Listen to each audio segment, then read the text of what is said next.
예. 소개 말씀 감사드립니다. 저는 계명대학교 동산병원 이비인후과에서 일하는 김동원입니다. 만나 뵙게 돼서 반갑습니다.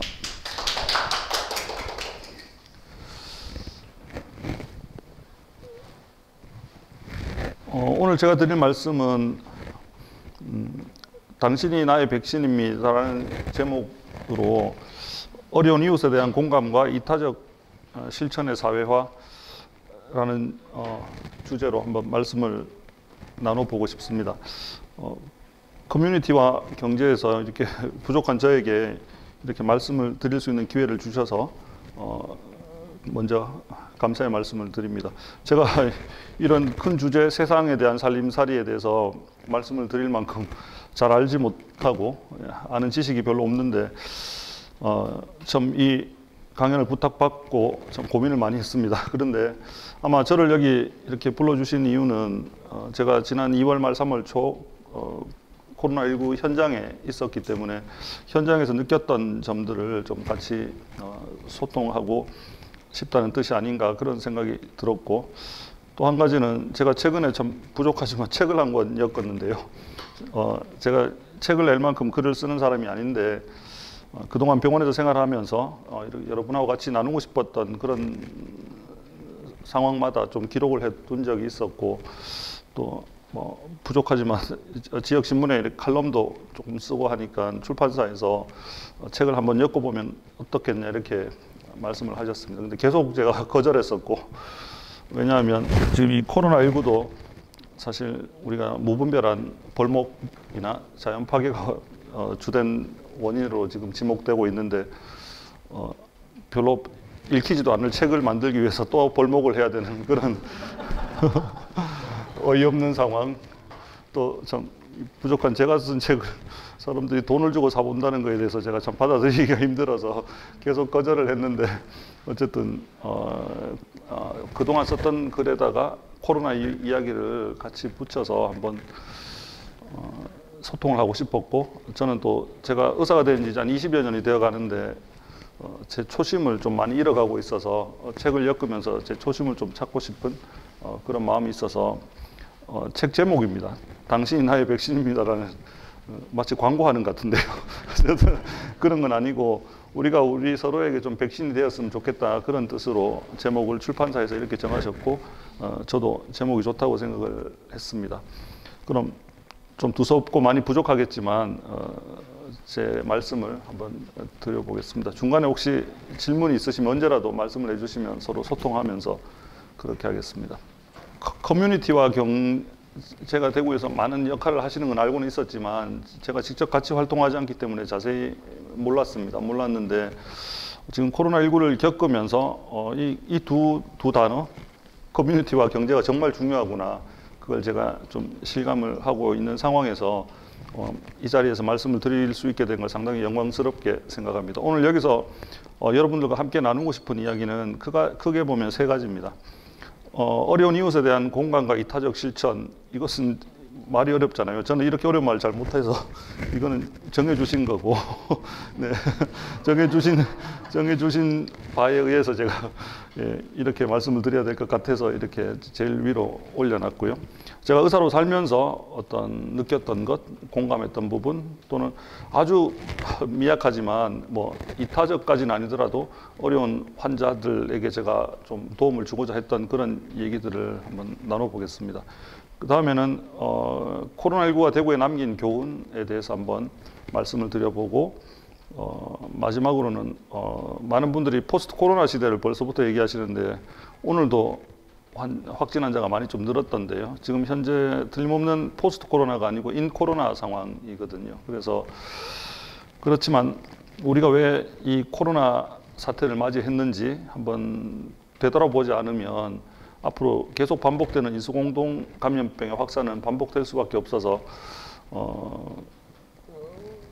꼭 한번 짚어볼 필요가 있을 것 같고, 벌써부터 많은 분들이 새로운 노말에 대해서, 뉴노멀에 대해서 말씀을 하시는데 그것이 단순히 그냥 과거로 돌아가는 것은 틀림없이 아닐 거라고 생각이 됩니다. 그래서는 반복되는 감염을 막을 수 없어서 그 포스트 코로나 사회의 뉴노멀에 대해서도 한번 말씀을 드려보겠습니다. 제가 의사처럼 안 보일 것 같아서 제가 믿어 주십사 하고 저는 이비인후과 의사입니다.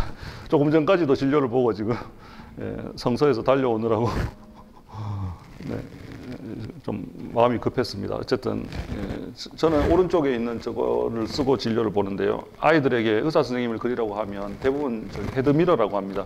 저 그림을 그리고 어린이집에서는 저걸 만들어서 이렇게 아이들이 머리에 쓰고도 있는데, 저 헤드미러는 반사경입니다. 빛을 반사해서 저걸 이용해서 귓구멍이나 콧구멍 속을 보기 위해서 머리에 쓰는 건데, 저 작은 구멍으로 초점 맞추기가 상당히 어렵거든요. 그래서 전공 1년 차에 들어가면 저 초점 맞추는 연습을 처음에 상당히 오랫동안 합니다. 네. 아마 저 같은 사람한테 아마 귓구멍, 콧구멍을 진료를 보셨으면 많이 찔리셨을 텐데 이거 초점 맞추기가 상당히 어렵거든요. 그래서 저 헤드미러는 이비인후과 의사만 쓴다는 말씀을 드리고, 저게 이제 서서히 사라져가고 있습니다. 왜냐면 오른쪽에 보이는 이 너무나 밝은 광원에 내시경이 나오면서 설자리를 잃어서 박물관으로 가고 있고, 요즘 병원에 와보시면 의사 선생님들이 청진기 잘 안 들고 다니는 거 보실 텐데, 예전에는 그 청진기가 정말 우리 심장이 내는 소리, 폐가 내는 소리를 듣기 위해서 처음에는 귀를 갖다 대고 들었거든요, 환자들 몸에. 그래서 그 소리를 들었는데, 그 청진기가 1800년대에 나옴으로 해서 상당히 진단하는 데 도움이 많이 됐는데, 그게 사실 환자와 의사 간의 어떤 따뜻한 정이 오가는 그런 통로였다고 생각이 되는데, CT, MRI부터 해서 엄청난 첨단 장비들, 비싼 장비들이 나옴으로 해서 그 청진기도 이제는 서서히 사라져가는, 역시 박물관으로 갈 수밖에 없는 서서히 그런 상황이 되고 있어서 좀 안타까운 마음이 저는 개인적으로 좀 있습니다. 이렇게 낮에는 주로 의과대학 학생들, 그 다음 전공의 선생님들하고 같이 공부를 하고 있고요. 수술실에서는 이렇게 수술하는 방법을 같이 수술하면서 전공의 선생님들에게 트레이닝을 시키고 있습니다. 주신 주제가 너무 커서 일단은 제가 의사로서 어떻게 살아왔는지를 조금 말씀드리는 것이 뒷부분 주제를 말씀드리는 데 도움이 될 것 같아서 말씀을 드려보면, 저는 어릴 때부터 상당히 의사가 되고 싶었습니다. 되고 싶었고, 그런데 실제로 의과대학도 좀 늦게 들어갔고요. 우여곡절을 많이 겪고 들어갔고, 의과대학 공부도 상당히 좀 힘들게 했었습니다. 그래서 이걸 지금 온라인으로 보시는 분들 중에 많은 청년들이 계시다고 제가 들어서, 네,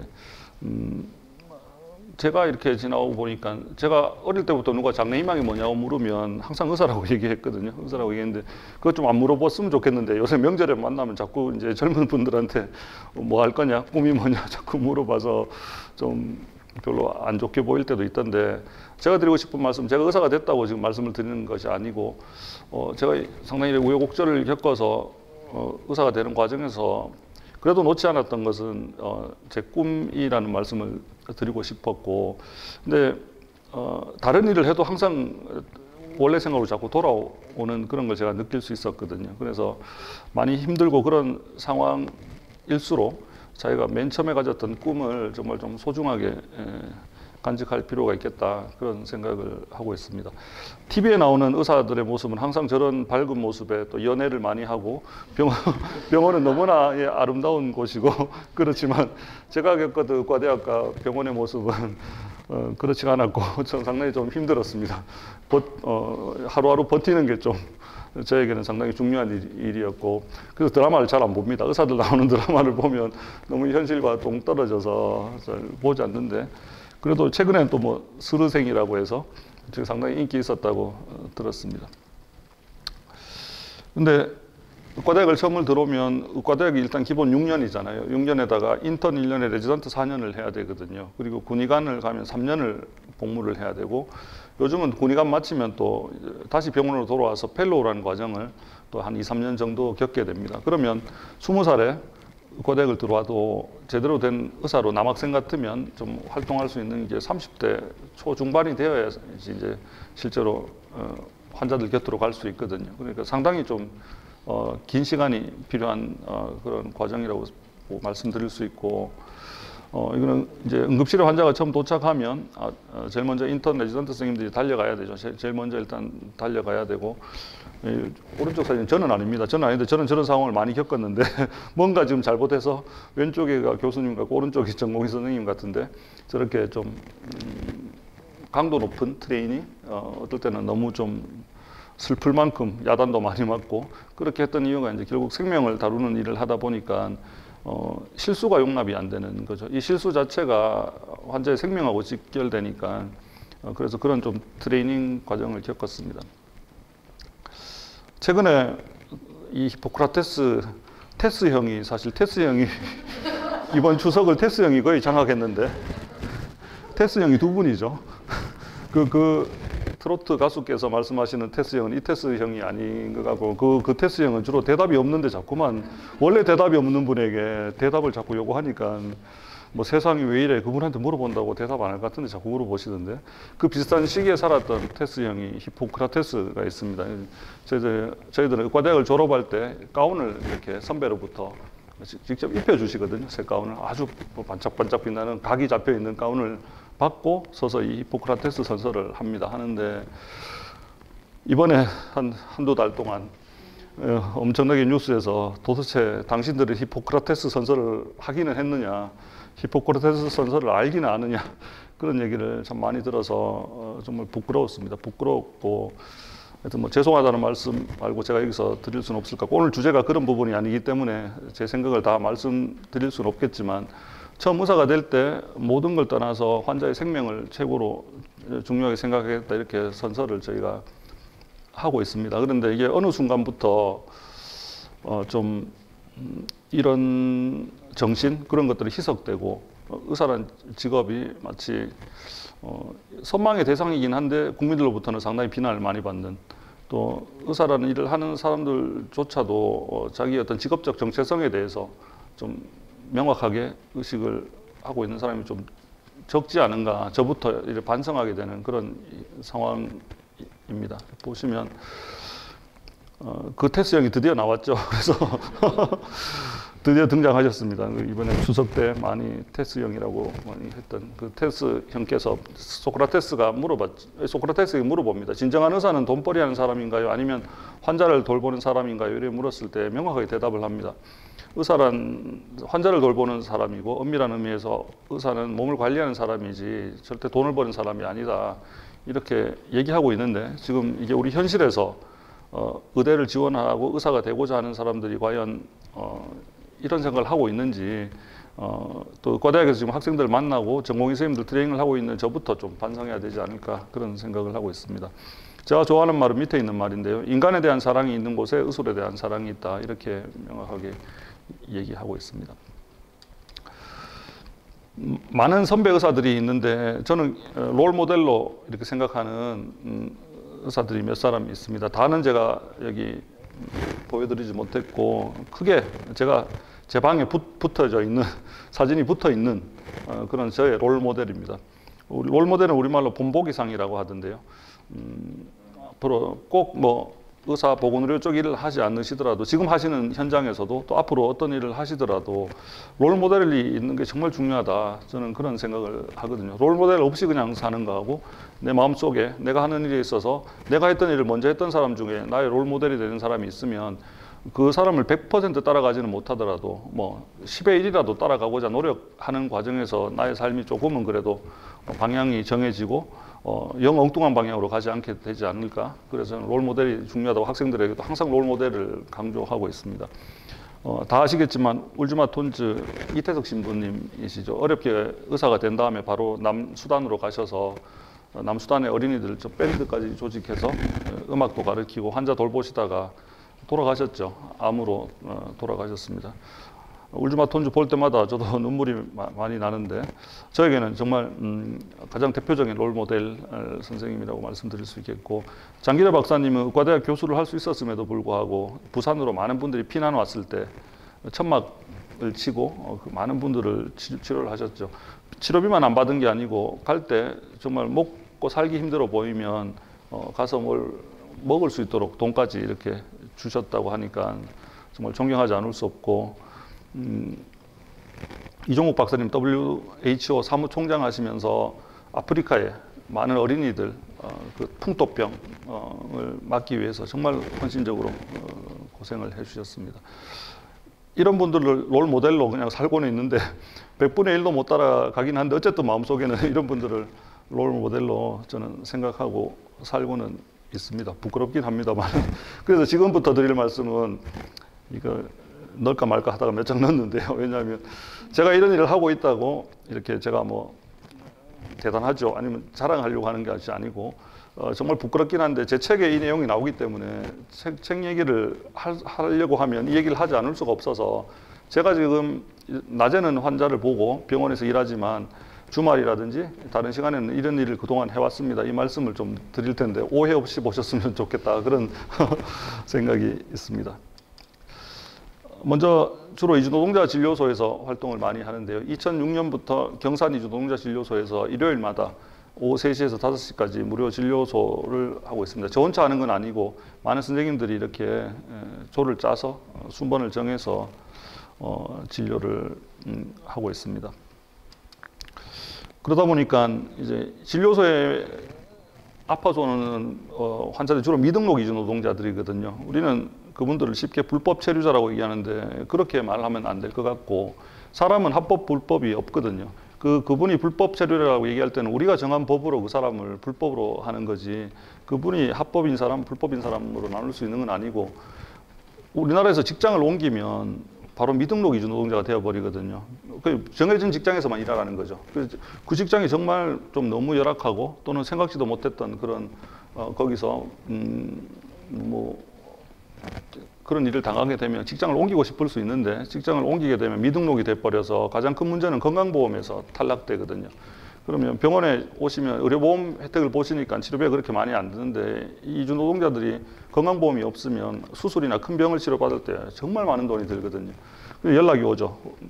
그래서 이분 같은 경우도 포항에서 이주 노동자 쓰러졌다고 연락을 받았는데, 전화하신 분은 포항에 있는 종합병원에 계시는 콩팥 보시는 내과 선생님이셨고, 양쪽 콩팥이 거의 기능이 없어서 의식을 잃고 쓰러졌다고 연락이 왔습니다. 근데 응급으로 투석을 해서 의식은 돌아왔는데 3일 뒤에 캄보디아 가는 비행기에 태울 거라고 이렇게 얘기를 하시더라고요, 부산에서.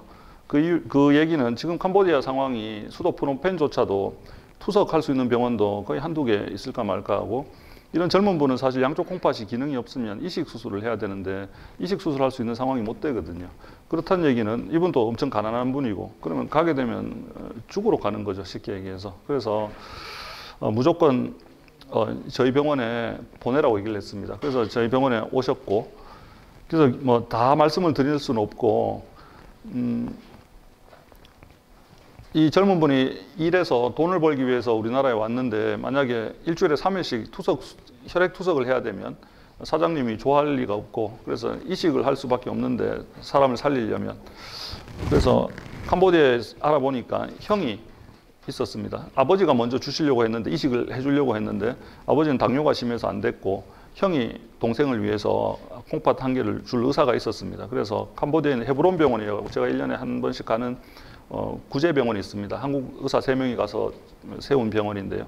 그 헤브론 병원에 모시고 가서 검사를 해보니까 형이 혈액형도 똑같고 형은 당뇨도 없고, 그래서 동생을 위해서 줄 수 있어서 그 뒤로 한 3개월 동안 좀 많이 바빴습니다. 왜냐하면 비자 문제부터 해서 외교부하고 얘기하는 거, 현지의 대사관하고 얘기하는 거 쉽지 않거든요. 비자 나오는 게 쉽지 않고, 더 큰 문제는 돈이었습니다. 이 미등록 이주 노동자다 보니까 수술비가 한 4천만 원 정도 필요했거든요. 그래서 방법이 없어서 여기 여러 가지 돈을 모으기 위해서 노력을 했는데, 매일신문에 이렇게 기자님을 만나서 상황을 설명을 하고 했더니, 매일신문에 보면 이웃사랑이라는 아주 오래된 그 코너가 있습니다. 일주일에 한 번씩 우리 지역에 정말 어려운 분들을 실어주시는데, 이게 결국 오늘 여기 커뮤니티와 경제지만, 그래 커뮤니티가 중요하다고 생각하는 거거든요. 이 친분들이라는 이주 노동자가 건강을 회복하고 다시 어떤 살 수 있게 된 것은 우리 대구 지역의 커뮤니티가 상당히 큰 역할을 했다고 생각을 하거든요.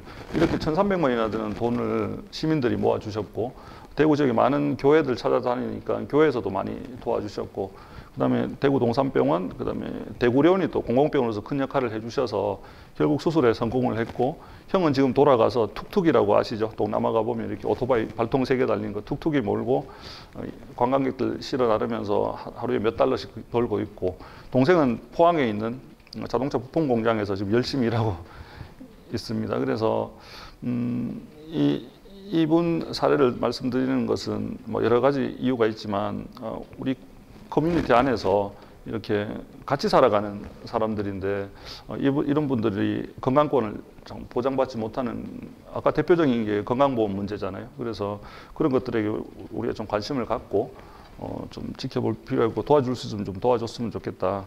제가 이제 이주 노동자들 어떤 그런 치료하고 이런 일에 좀 많이 관여하고 있다. 그런 말씀을 드리고자 보여드렸습니다. 발개돌이 공부방에서는 제가 선생님으로 활동을 했습니다. 활동을 했는데 2010년부터 했었고요. 발개돌이란 말은 북녘말로 개구장이란 말이거든요. 이제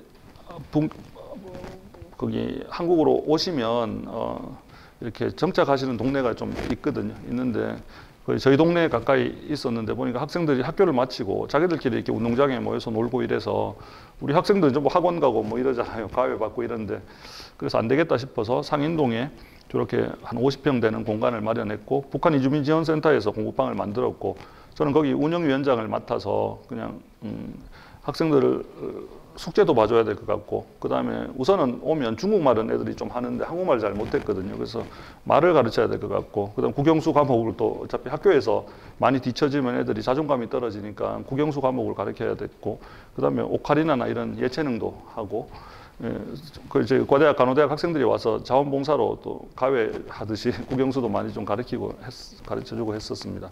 그리고 공부방을 했었고 옆에 사진은 이맘때면 인플루엔자 접종하는 장면인데 난리가 납니다. 서로가 늦게 맞으려고 별로 아프지도 않은데 하여튼 이날 접종하는 날은 온 공부방이 난리가 난다고 보면 되는데 이렇게 했는데 저기 앉아있는 애들 중에 절반은 지금 대학을 갔습니다. 벌써 대학을 갔고 원래 또 대학 가려고 준비하는 친구들도 있고 병원에 한 번씩 놀러 오거든요. 이제는 너무 많이 컸는데 그때 공부할 때 기억나는 것은 제가 좀 이제 공부를 좀 하라고 막 하면 갑자기 중국말로 자기들끼리 막 욕을 하거든요.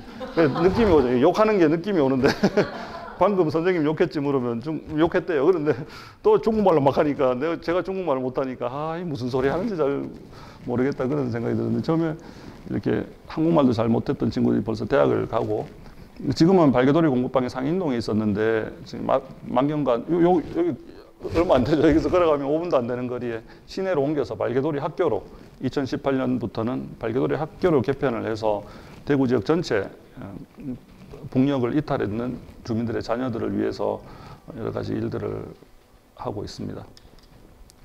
또 한 가지는 데프리카라고 하잖아요. 2018년 같은 경우는 정말 40도 가까이 막 며칠씩 대구에서 대구에 아직 쪽방에 보면 한 700분에서 1000분 정도 거주하고 계신데 여름에 가보면 정말 낡아 빠진 선풍기 한 대, 정말 창문이 있는 방도 있고 없는 방도 있고 그런 데서 그냥 버티고 계시거든요. 그래서 안 되겠다고 해서 역시 쪽방 상담소에 있는 활동가 선생님들, 그 다음에 자원봉사자들이 나가실 때 저도 의과대 학생들, 간호대 학생들, 약대 학생들이 이렇게 좀 조를 짜서 같이 돌았습니다. 같이 돌면서 혈압도 재고, 혈당도 재고, 그 다음에 얼음 냉수, 그 다음에 영양제 중에 보면 여러 가지 이렇게 드실 수 있는 게 있거든요. 그런 영양제 종류들 그런 것들을 좀 들고 다니면서 좀 나눠드리고 정말 열탈진 증상을 보이는 그런 분들도 실제로 계셨고 그런 분들은 빨리 병원으로 이송하기도 하고 이렇게 쪽방 재가 방문이라고 했는데요. 7월, 8월 2달 동안 일주일에 2번 정도 6시에서 9시까지 이렇게 쪽방을 다니면서 좀 어떻게 계신지 봤습니다. 아까 말씀드린 캄보디아 헤브론 병원은 가서 제가 미리 수술할 환자들을 미리 준비를 해놔 주시면 일주일 정도 가는데 가서 도착하자마자부터 2, 3일 열심히 수술하고 그 다음에 수술이 중요한 게 수술 이후에 또 치료가 중요하잖아요. 그래서 치료하고 이렇게 오는데 오른쪽은 오지에 가는 저 동네 아이들은 의사를 처음 본다고 해서 제가 다시 머리도 좀 단정하게 하고 왜냐면 의사를 처음 보는데 처음 보는 의사가 이상하면 안 되잖아요. 그래서 옷도 좀 바로 입고 만났는데 마칠 때쯤 됐는데 아기가 왔는데 귀 앞이 이렇게 엄청나게 부어서 고름이 막 나오고 이런 거예요. 여기 앞에 선정적으로 귀 앞에 구멍이 있고 여기 안에 낭종이 있는 친구들이 있는데 거기에 너무 염증이 심해서 방법이 없는 거예요. 그래서 우리나라 같으면 전신마취해서 병원에 입원해서 며칠 이렇게 치료를 해야 되는 상황인데 방법이 없어서 마취는 저기 빵으로 마취했는 겁니다. 빵 주고 그냥 빵으로 달래고 여기 지금 국소 맞춤만 해서 그냥 저기서 바로 수술할 수밖에 없었던 그런 상황이었습니다. 그리고 여기 보면 입원실이 이렇습니다. 말라리아가 있을 수 있기 때문에 모기장이 돼 있고 당연히 에어컨은 없고요. 침대도 시트도 없고 이게 가장 거의 좋은 병원입니다. 왜냐하면 헤브론 병원은 저희 한국에 있는 선교사님들이 가셔서 지었기 때문에 거기서도 최고고 새벽 한 4시만 되면 막 줄 서는 게 보이거든요. 제가 자다가 나와 보면 9시에 진료를 시작하는데 새벽 4시만 되면 캄보디 프놈펜뿐만 아니라 정말 멀리서 이동해 오셔갖고 진료받기 위해서 차례차례 눕는 거죠. 순서대로 앉거나 눕거나 해서 그래서 진료가 시작될 때까지 기다리는 거거든요. 그래서 지금 많은 의료 선교사들이 이런 캄보디아를 뿐만 아니라 많은 곳에 가셔서 정말 수고해주고 계신데 저는 정말 잠시 가서 보고 오는 거기 때문에 항상 올 때마다 좀 죄송하다는 마음이 듭니다. 그 다음에 여기는 평양입니다.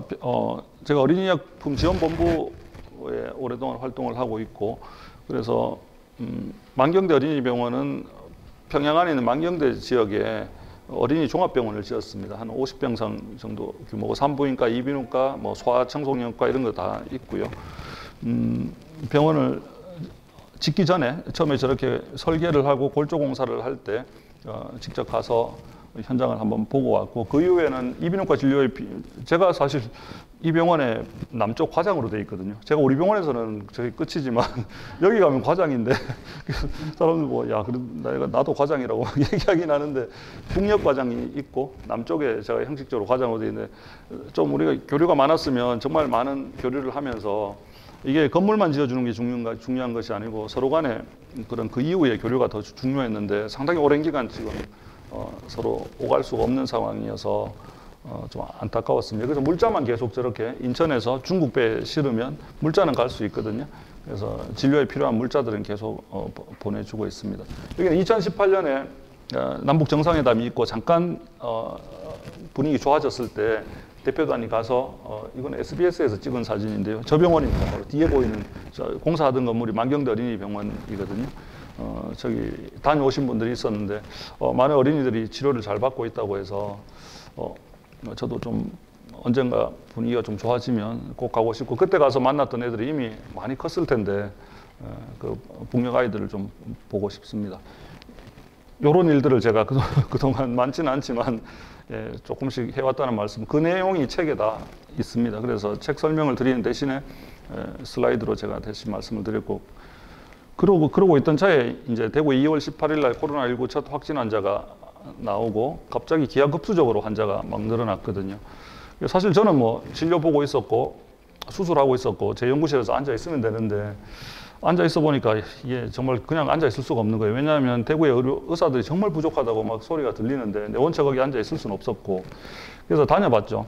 거점병원도 가보고 선별진료소도 가보고 보건소도 가보니까 처음에는 경증 환자가 많아서 대구 동산병원에는 크게 의사가 할 일이 많지는 않았고 간호사들 인력이 훨씬 많이 부족했고 그런데 대구의료원 선별진료소를 가보니까 선생님들은 24시간씩 일하고 간호사들은 3교대도 못하고 2교대로 일하고 막 정말 일손이 부족해서 그러면 선별진료소에서 일을 해야 되겠다. 마침 보건복지부에서도 대구의 선별진료소를 빨리 더 많이 차려야 된다는 생각을 하고 계셨거든요.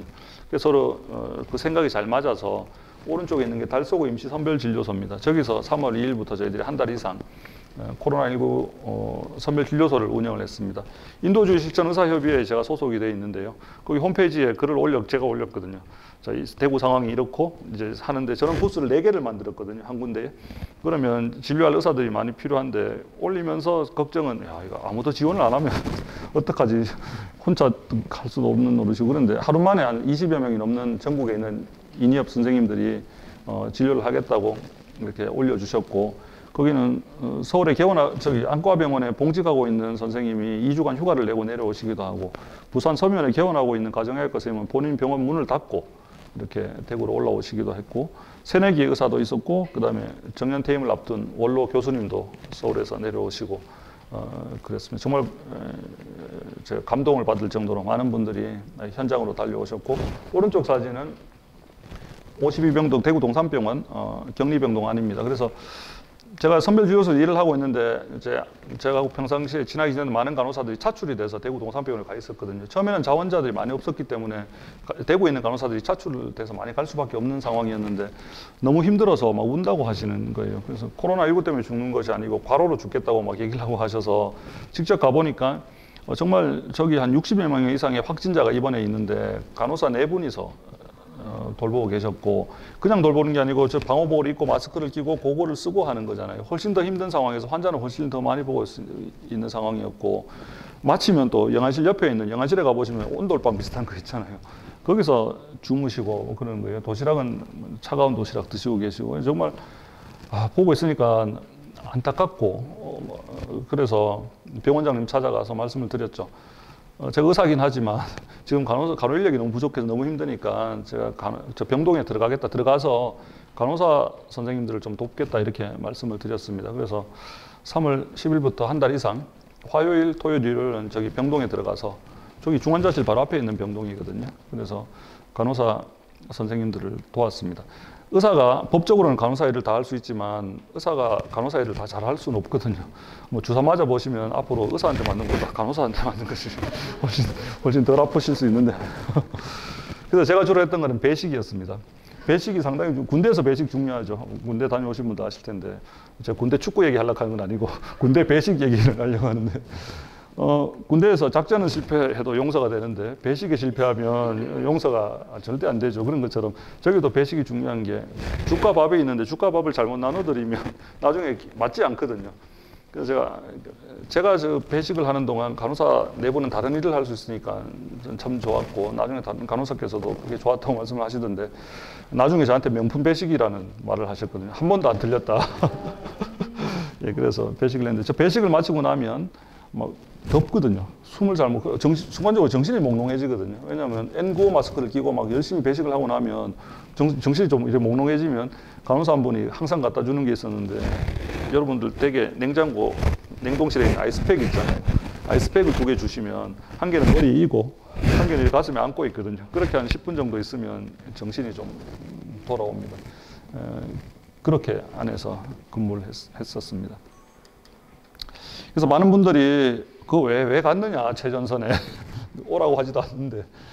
그래서 제가 대단한 인도주의적인 정신이나 대단한 봉사 정신이 있거나 아까 롤 모델로 보여드린 그런 의사들처럼 그런 정신이 있어서 갔던 것이 아니고 그냥 앉아 있는 게 불편했고, 제가 그래도 의사인데 또 대구에서 활동하고 있는 의사고 지금 고통받는 대구 시민들이 결국 제 진료실에 오든 저희 병원을 이용하던 대구 시민들인 거잖아요. 그래서 가야 되겠다, 가는 게 맞겠다, 가고 싶다 이런 생각이 좀 들었고, 3월 2일부터 일을 시작하는 3월 1일 날 제 중학생 딸이 있는데 이제 막 누구하고 전화하는 거 들었겠죠. 그래서 또 어디 가려고 하느냐. 그래서 좀 선별진료소하고 뭐 거점병원한테 좀 일을 해야 되겠다 아빠가. 그러니까 이 중국 리원양이거든요. 중국 의사입니다. 저 사람이 되게 정말 저는 되게 존경합니다. 존경하는데 12월 달에 폐렴이 중국에 돌 때, 우한에 돌 때 이거 그건 단순 폐렴이 아니라고 가장 먼저 얘기했던 분이고, 그러니까 알고 자기가 느낌이 있었던 거겠죠. 그렇지만 중국 정부가 이렇게 말을 못하게 입을 막았습니다. 그리고 결국 사망했죠. 코로나에 확진이 된 이후에 사망했습니다. 그래서 이 사람 죽은 거 모르냐고 해서 잘 알고 있다. 그럼 아빠는 왜 가려고 하느냐 그 얘기겠죠. 그래서 아까 그 얘기를 했습니다. 지금 학교 다닐 때 이 코로나 바이러스를 배웠고, 지금은 이게 신종이라고 얘기하지만 자꾸 변형되는 거잖아요. 그런데 코로나 바이러스는 예전부터 저희가 배웠던 바이러스고, 그 다음에 어떻게 하면 그래도 감염을 좀 막을 수 있는지 우리가 알고 있고, 그럴 때 의사들이 최전선에 안 서면 그러면 최전선에 도대체 누가 설 수 있겠냐 그 얘기를 딸아이한테 했습니다. 그랬더니만 뭐 끄덕끄덕하긴 했는데 둘째 날 이제 그 다음 날 아침에 나오는데 문 앞에 이렇게 손편지가 있더라고요. 보니까 아빠 조심하라고 이렇게 돼 있어서 뭐 갑자기 울컥해서 운전하다가 막 눈앞이 흐려져서 운전하는데 좀 애를 먹을 정도로 많이 컸구나. 또 그런 가족들의 어떤 배려 그런 게 참 고마웠습니다. 왜냐하면 마치고 돌아오면 또 혼자 따로 방을 썼거든요.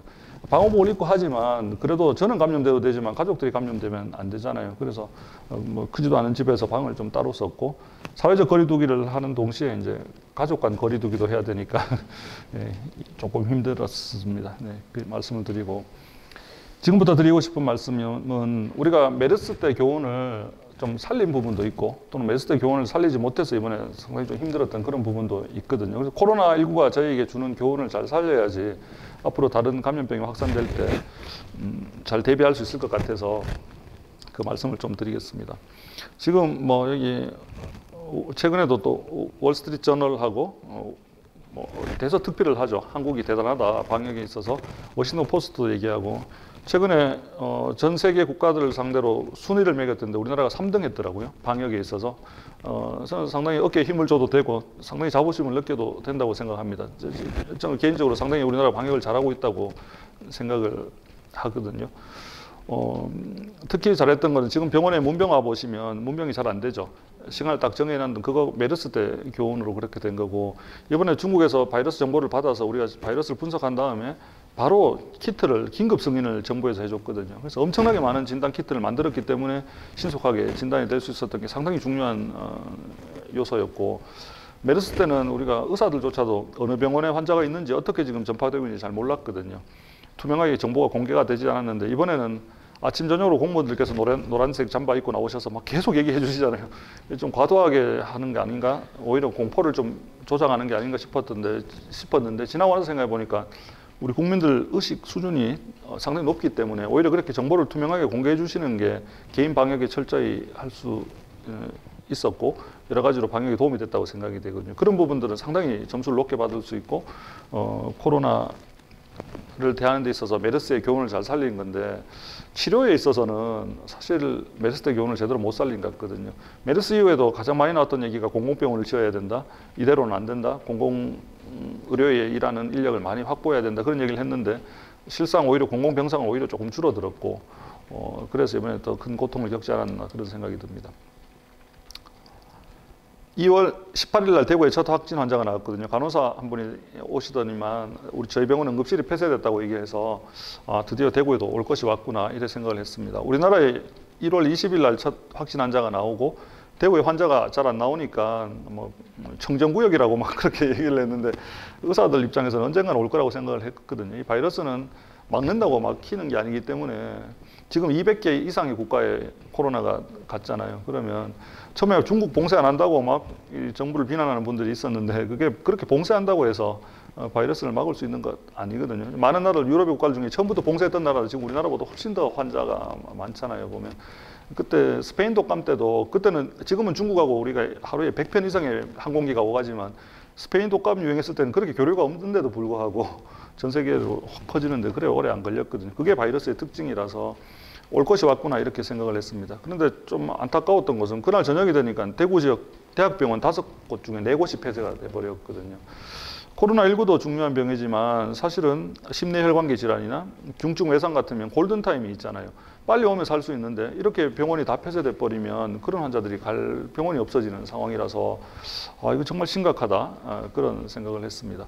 이거는 역시 학습 효과인데요. 메르스 때 서울에 있는 모 재벌이 운영하는 그 병원이 상당히 고생을 했잖아요. 그러니까 의심되는 환자가 오면 문부터 닫는 게 오히려 병원 입장에서는 더 나았다고 생각했을지는 모르겠는데 앞으로 그런 일이 없어야 되겠지만 2차, 3차 감염이 만약 확산이 된다면 이런 대학병원 응급실을 닫는 것을 이렇게 좀 쉽게 닫을 수 있도록 해서는 안 되겠다. 왜냐하면 대구에도 상당히 중증 환자가 생길 수 있는데 그런 체계를 좀 갖췄으면 좋겠다 그런 생각이 있습니다.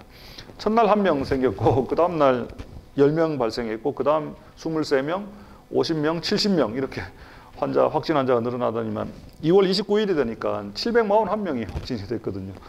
지금 이렇게 쉽게 얘기하지만 어마어마하게 많은 숫자고 2월 29일 날 저녁에 앉아서 이렇게 생각을 해보니까 만약에 다음 날 다시 2배, 3배로 늘어나면 대구에 의료 붕괴가 오겠구나 이런 생각을 했습니다. 의료 붕괴라는 얘기는 환자는 많이 발생하는데 대구의 의료 체계가 감당을 못하는 그런 상황이 올 거라고 생각을 했는데 다행히 그 다음 날부터 환자가 좀 줄었습니다. 의료 장비도 절대적으로 부족했고 의료 인력도 절대적으로 부족했습니다. 근데 대구 가보면 병상이 한 38,000개가 넘거든요. 그러면 전 세계 어떤 도시하고 따져도 인구 대비로 병상을 따져보면 대구만큼 병상이 많은 도시가 그리 많지 않을 거라고 생각됩니다. 엄청나게 병상이 많은 도시인데도 불구하고 보시면 확진 환자가 3,600명 정도 됐을 때 2,200명 가까이가 입원을 못하고 댁에서 대기해야 되는 이런 상황이 발생을 했거든요. 검사는 했는데 확진이라는 걸 알게 됐는데 입원할 병실이 없어서 그냥 집에 무작정 대기하는 겁니다. 연락이 올 때까지. 이런 상황이 되는 거죠. 그래서 보시면 초기 사망자가 중요한데 이런 감염병 확산 때는 75명 정도 사망했을 때 저희가 분석을 해보니까 한 23% 정도가 병원에 입원도 못하고 이렇게 사망했거든요. 뒤에 또 말씀을 드리겠지만 이거는 38,000개의 병상 대부분이 민간병원 병상이기 때문이거든요. 실제로 이번에도 보시면 코로나19 확진 환자의 80% 이상을 공공병원이 다 치료를 했거든요. 그런데 대구에는 38,000개의 병상이 있지만 공공병원 병상은 사실 대구려원 441개가 다였거든요. 그 441개였고 그것도 사실은 환자들이 입원해 있는 상태에서 코로나19를 맞았으니까 처음부터 역부족이었다고 생각이 됩니다. 경북대학병원도 사실 공공병원이거든요. 국가에서 운영하는 병원이잖아요. 큰 병원이 2개나 있잖아요. 그렇지만 중증 환자를 치료하는 데는 많은 역할을 했지만 사실 병상을 비우고 환자를 받을 수는 없었고 보험병원이나 근로복지공단 대구병원도 사실 공공병원이거든요. 공공병이라는 건 국가나 지방자치단체가 운영하는 병원들이라고 보시면 되는데 그런 병원 특수 목적의 병원들도 코로나19 확진 환자를 입원시켜서 병상 제공은 좀 했지만 대구려원처럼 중환자실을 운영하면서 체계적으로 치료할 수는 없는 거거든요. 그러고 보면 결국은 대구는 441개의 대구려원이 전부였다. 그렇게 보시면 되겠습니다. 그리고 결국 제가 정말 안타깝게 생각하는 13번째 사망자신데 70대셨는데 만성신부전증으로 콩팥 이식 수술까지 받아서 면역 억제제를 드시고 면역이 떨어져 있는 상태, 이런 분들은 반드시 입원시켜서 치료를 했었어야 되는데 병실이 없어서 입원을 못 하셨고 이틀째 상태가 너무 안 좋아지셔서 새벽에 119를 타고 이제 가까운 대학병원으로 오시던 중에 심정지가 왔었습니다. 그래서 심폐소생술을 했고 병원에 도착하시고 2시간 정도 만에 사망하셨거든요. 정말 병실이 있었고 공공병원이 많아서 병상이 충분히 있었으면 또 진료 체계가 있었으면 이런 분들이 꼭 사망하지 않을 수도 있지 않았을까, 그런 아쉬움이 있습니다. 화요일 날 첫 환자가 생겼는데 목요일 저녁에 밤 11시 넘어서 문자가 왔는데 금요일 날 비상회의를 한다고 병원에, 그래서 금요일 새벽에 나가보니까 대구련하고 대구 동산병원이 거점병원이 됐고 좀 황당한 말씀은 그날 안으로 그 병원에 있는 환자를 전부 퇴원시키라고 이렇게 얘기를 하셨거든요. 소개령이 떨어진 거거든요. 여기서 저희가 이렇게 강연을 듣다가 소개령이 떨어지면 그냥 나가면 되잖아요. 가방 들고. 근데 병원은 그렇지 않잖아요. 상당히 중증으로 이렇게 입원해 계시고 링거도 달고 있고 항암 치료도 받고 있고 다 계신데 하루 만에 나가라고 하니까 어이가 없었고, 특히 대구련에 계신 분들은 어떤 병원을 지정해주고 나가라고 하는 것이 아니고 그냥 나가라는 거니까 환자분들이 아니 적어도 일주일, 적어도 3일 전에라도 얘기를 해주면 병원이라도 알아볼 텐데 그런 어떤 항의, 그건 당연하다고 생각이 됩니다. 되고 대구련에 계신 분들이 다른 병원으로 가기 좀 쉽지 않았고 이미 여기는 코로나 환자가 와 있는 상태였기 때문에 다른 병원에서 받아주기도 좀 쉽지 않은 그런 상황이었거든요. 그래서 보시면 이분도 제가 알기로는 항암 치료 받고 계셨던 분이었는데 이분들이 하시는 말씀이 나는 어차피 갈 데도 없고 나가도 어차피 죽을 수도 있는데 그냥 코로나 환자를 내 옆에 그냥 입원시켜라, 이래주거나 저래주거나 마찬가지인데 그렇게 얘기하실 정도였거든요. 그래서 제가 느낀 건 뭐냐면 이 바이러스는 차별 없이 우리에게 다가오는데 정말 우리 어려운 이웃들에게 훨씬 가혹하게 다가가는 거죠. 대구련은 사실 좀 저소득층, 우리 취약계층, 소외계층이 좀 많이 이용하시잖아요. 그런데 이 병원이 거점병원이 됨으로 해서 그분들이 약을 타러 갈 만한 마땅한 병원이 없었거든요. 또 입원해 계시던 분들은 어떤 병원을, 공공병원이 대구련 하나밖에 없으니까 본인이 알아서 각자 도생해야 되는 그런 상황이었거든요. 그래서 이런 공공의료 인프라의 부족이 상당히 심각하고 그 아주 결정적인 피해는 우리 어려운 이웃들이 많이 감당해야 되는 그런 상황이었다는 말씀을 드리는 거고, 우리가 커뮤니티라면, 여기 커뮤니티가 경제니까 우리 커뮤니티가 제대로 된 커뮤니티라면 이런 감염병 확산 같은 시기에 우리 어려운 이웃들이 더 큰 피해를 보고 건강권을 누리지 못하고 더 가혹하게 느끼게 해서는 안 되겠다, 그런 말씀을 드리고 싶습니다. 공공병원 인프라만 부족했던 것이 아니고 음악병상은 단 10개뿐이었고 좀 어이없었던 거는 역학조사관은 정말 단 1명밖에 없었거든요. 이렇게 243만이 사는 도시에 역학조사관이 1명이라는 거는 처음부터 역부족이었고 다른 시도는 민간 역학조사관을 미리 좀 뽑은 데도 있었거든요. 그래서 대구시 시장님께 여쭤보니까 뭐 이렇게 경제적인 문제를 말씀을 하셨다고 하는데 역학조사관은 우리 시민들의 생명하고 직결되는 그런 일을 하시는 분들이니까 대구 정도의 경제 규모에서 정말 역학조사관을 한 명밖에 못 뽑을까? 저는 그렇지 않다고 생각이 되고 이런 부분 공공병원 인프라도 빨리 확충해야 되지만 이런 부분도 빨리 좀 보충을 할 필요가 있겠다. 인프라도 부족하지만 체계도 좀 없었거든요. 왜냐하면 저희가 2월 18일 날 환자가 처음 생기고 보니까 이게 선착순으로 그냥 입원을 하는 거잖아요. 야, 이러다가는 만약에 나중에 연세 많고 여러 가지 기저질환 있는 분들이 확진이 되면 정말 입원할 병실이 없겠다고 처음부터 생각을 했거든요. 그런데 결국 그래 됐고 보시면 저기 대구 동산병원에 2월 22일인데요. 입원하시는 분 그냥 여행용 가방을 들고 걸어서 이렇게 입원을 하시는 아주 경증인 거죠.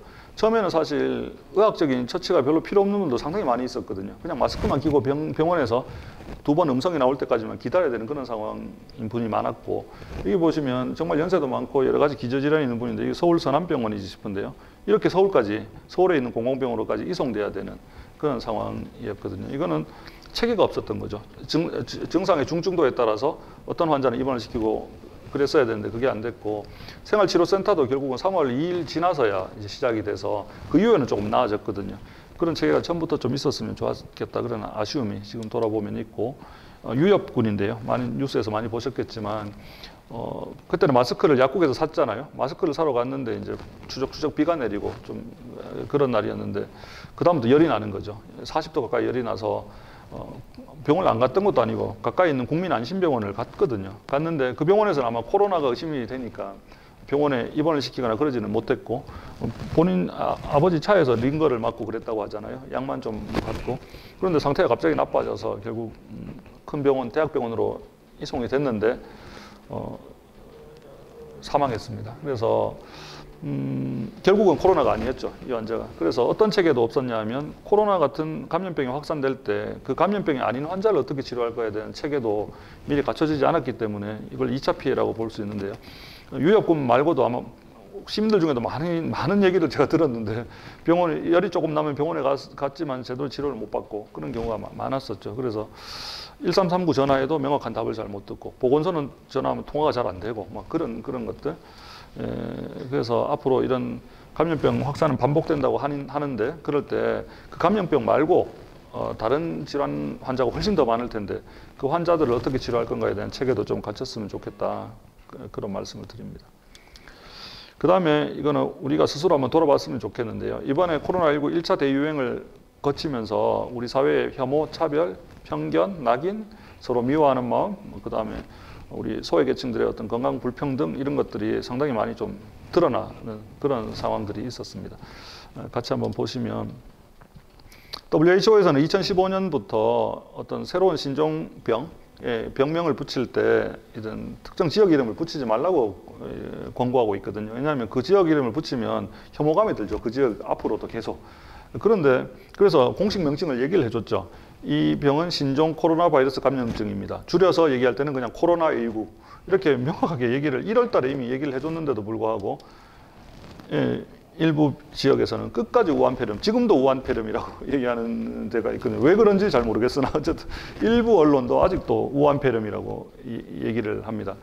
그래서 이렇게 얘기를 하는 과정에서 중국 사람 또는 중국인들, 중국 학생들 그런 분들이 상당히 상처를 좀 많이 받았거든요. 우한에서 시작되지 않았다는 보고서도 지금 많이 나오고 있거든요. 그러니까 우리가 우한에서 환자를 처음 알게 되는 것보다 그보다 더 먼저 세계 다른 나라에서 비슷한 증상을 호소했던 환자들이 있는 것으로 이미 알려져 있고 스페인 독감 대표적이죠. 스페인 독감이 스페인에서 시작한 거 아니거든요.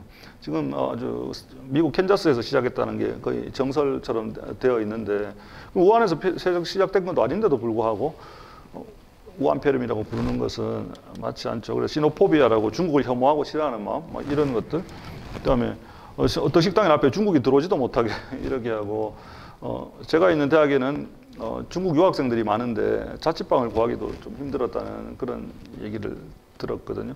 그래서 우리 사회에 정말 이상하게 이런 혐오가 심하구나. 근데 그게 근거 있는 혐오만 모르겠는데 전혀 팩트도 아닌 얘기들이 너무 많이 퍼지고 그런 것을 보면서 좀 안타까웠습니다. 그런데 결국 이제 대구에 환자가 기하급수적으로 늘어나면서 그게 부메랑이 돼서 대구를 향했죠.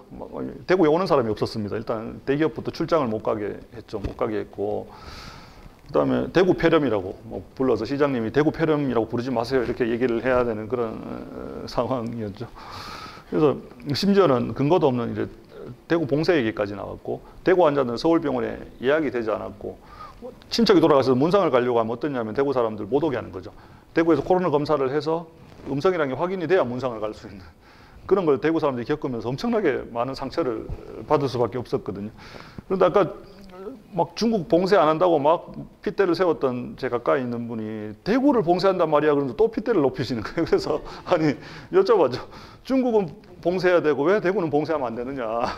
근데 설명을 안 해주고 화만 자꾸 내시니까 이제 더 이상 이게 합리적인 대화가 안 됐는데 현장에서 느낀 것은 차별, 혐오, 낙인, 미워하는 마음 이런 것들은 방역에도 아무런 도움이 안 됐고 치료에도 아무런 도움이 되지 못했습니다.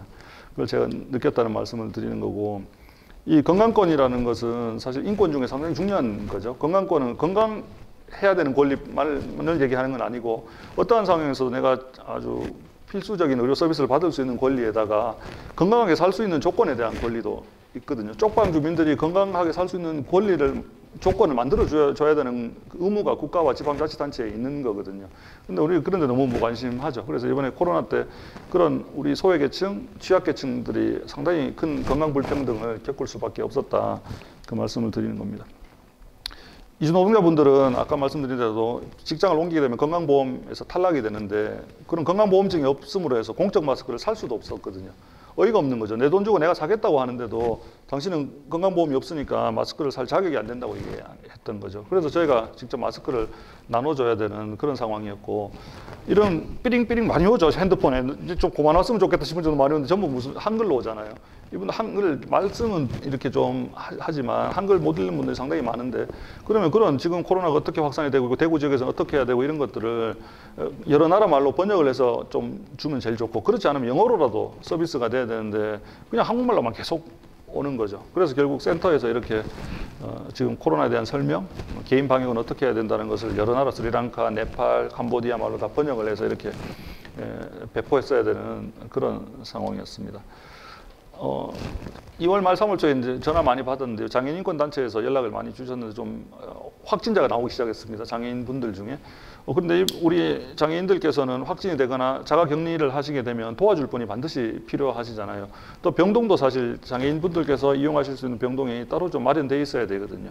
근데 전혀 그런 건 없었고 결국 첫 확진을 받은 장애인께서는 상주에 있는 공공병원까지 이송돼야 되는 대구에 입원을 못 하셨던 그런 상황까지 있었습니다. 그래서 이런 장애인을 위한 어떤 진료 체계도 거의 없었다 이렇게 보시면 되겠고 수호 통역마저도 처음부터 있었던 것이 아니고 저희가 항의를 해서 수호 통역사가 배치되는 그런 상황이었습니다. 이렇게 우리 일반 시민들은 공공병원이 많이 없어서 그래서 사망자가 좀 많이 늘어나는 그런 건강권의 침해, 건강권이 지켜지지 못하는 게 있었던 반면에 이렇게 우리 취약계층 소외계층들은 우리가 상상을 못할 만큼의 그런 어떤 어려움을 겪었다 그런 말씀을 드릴 수 있겠습니다.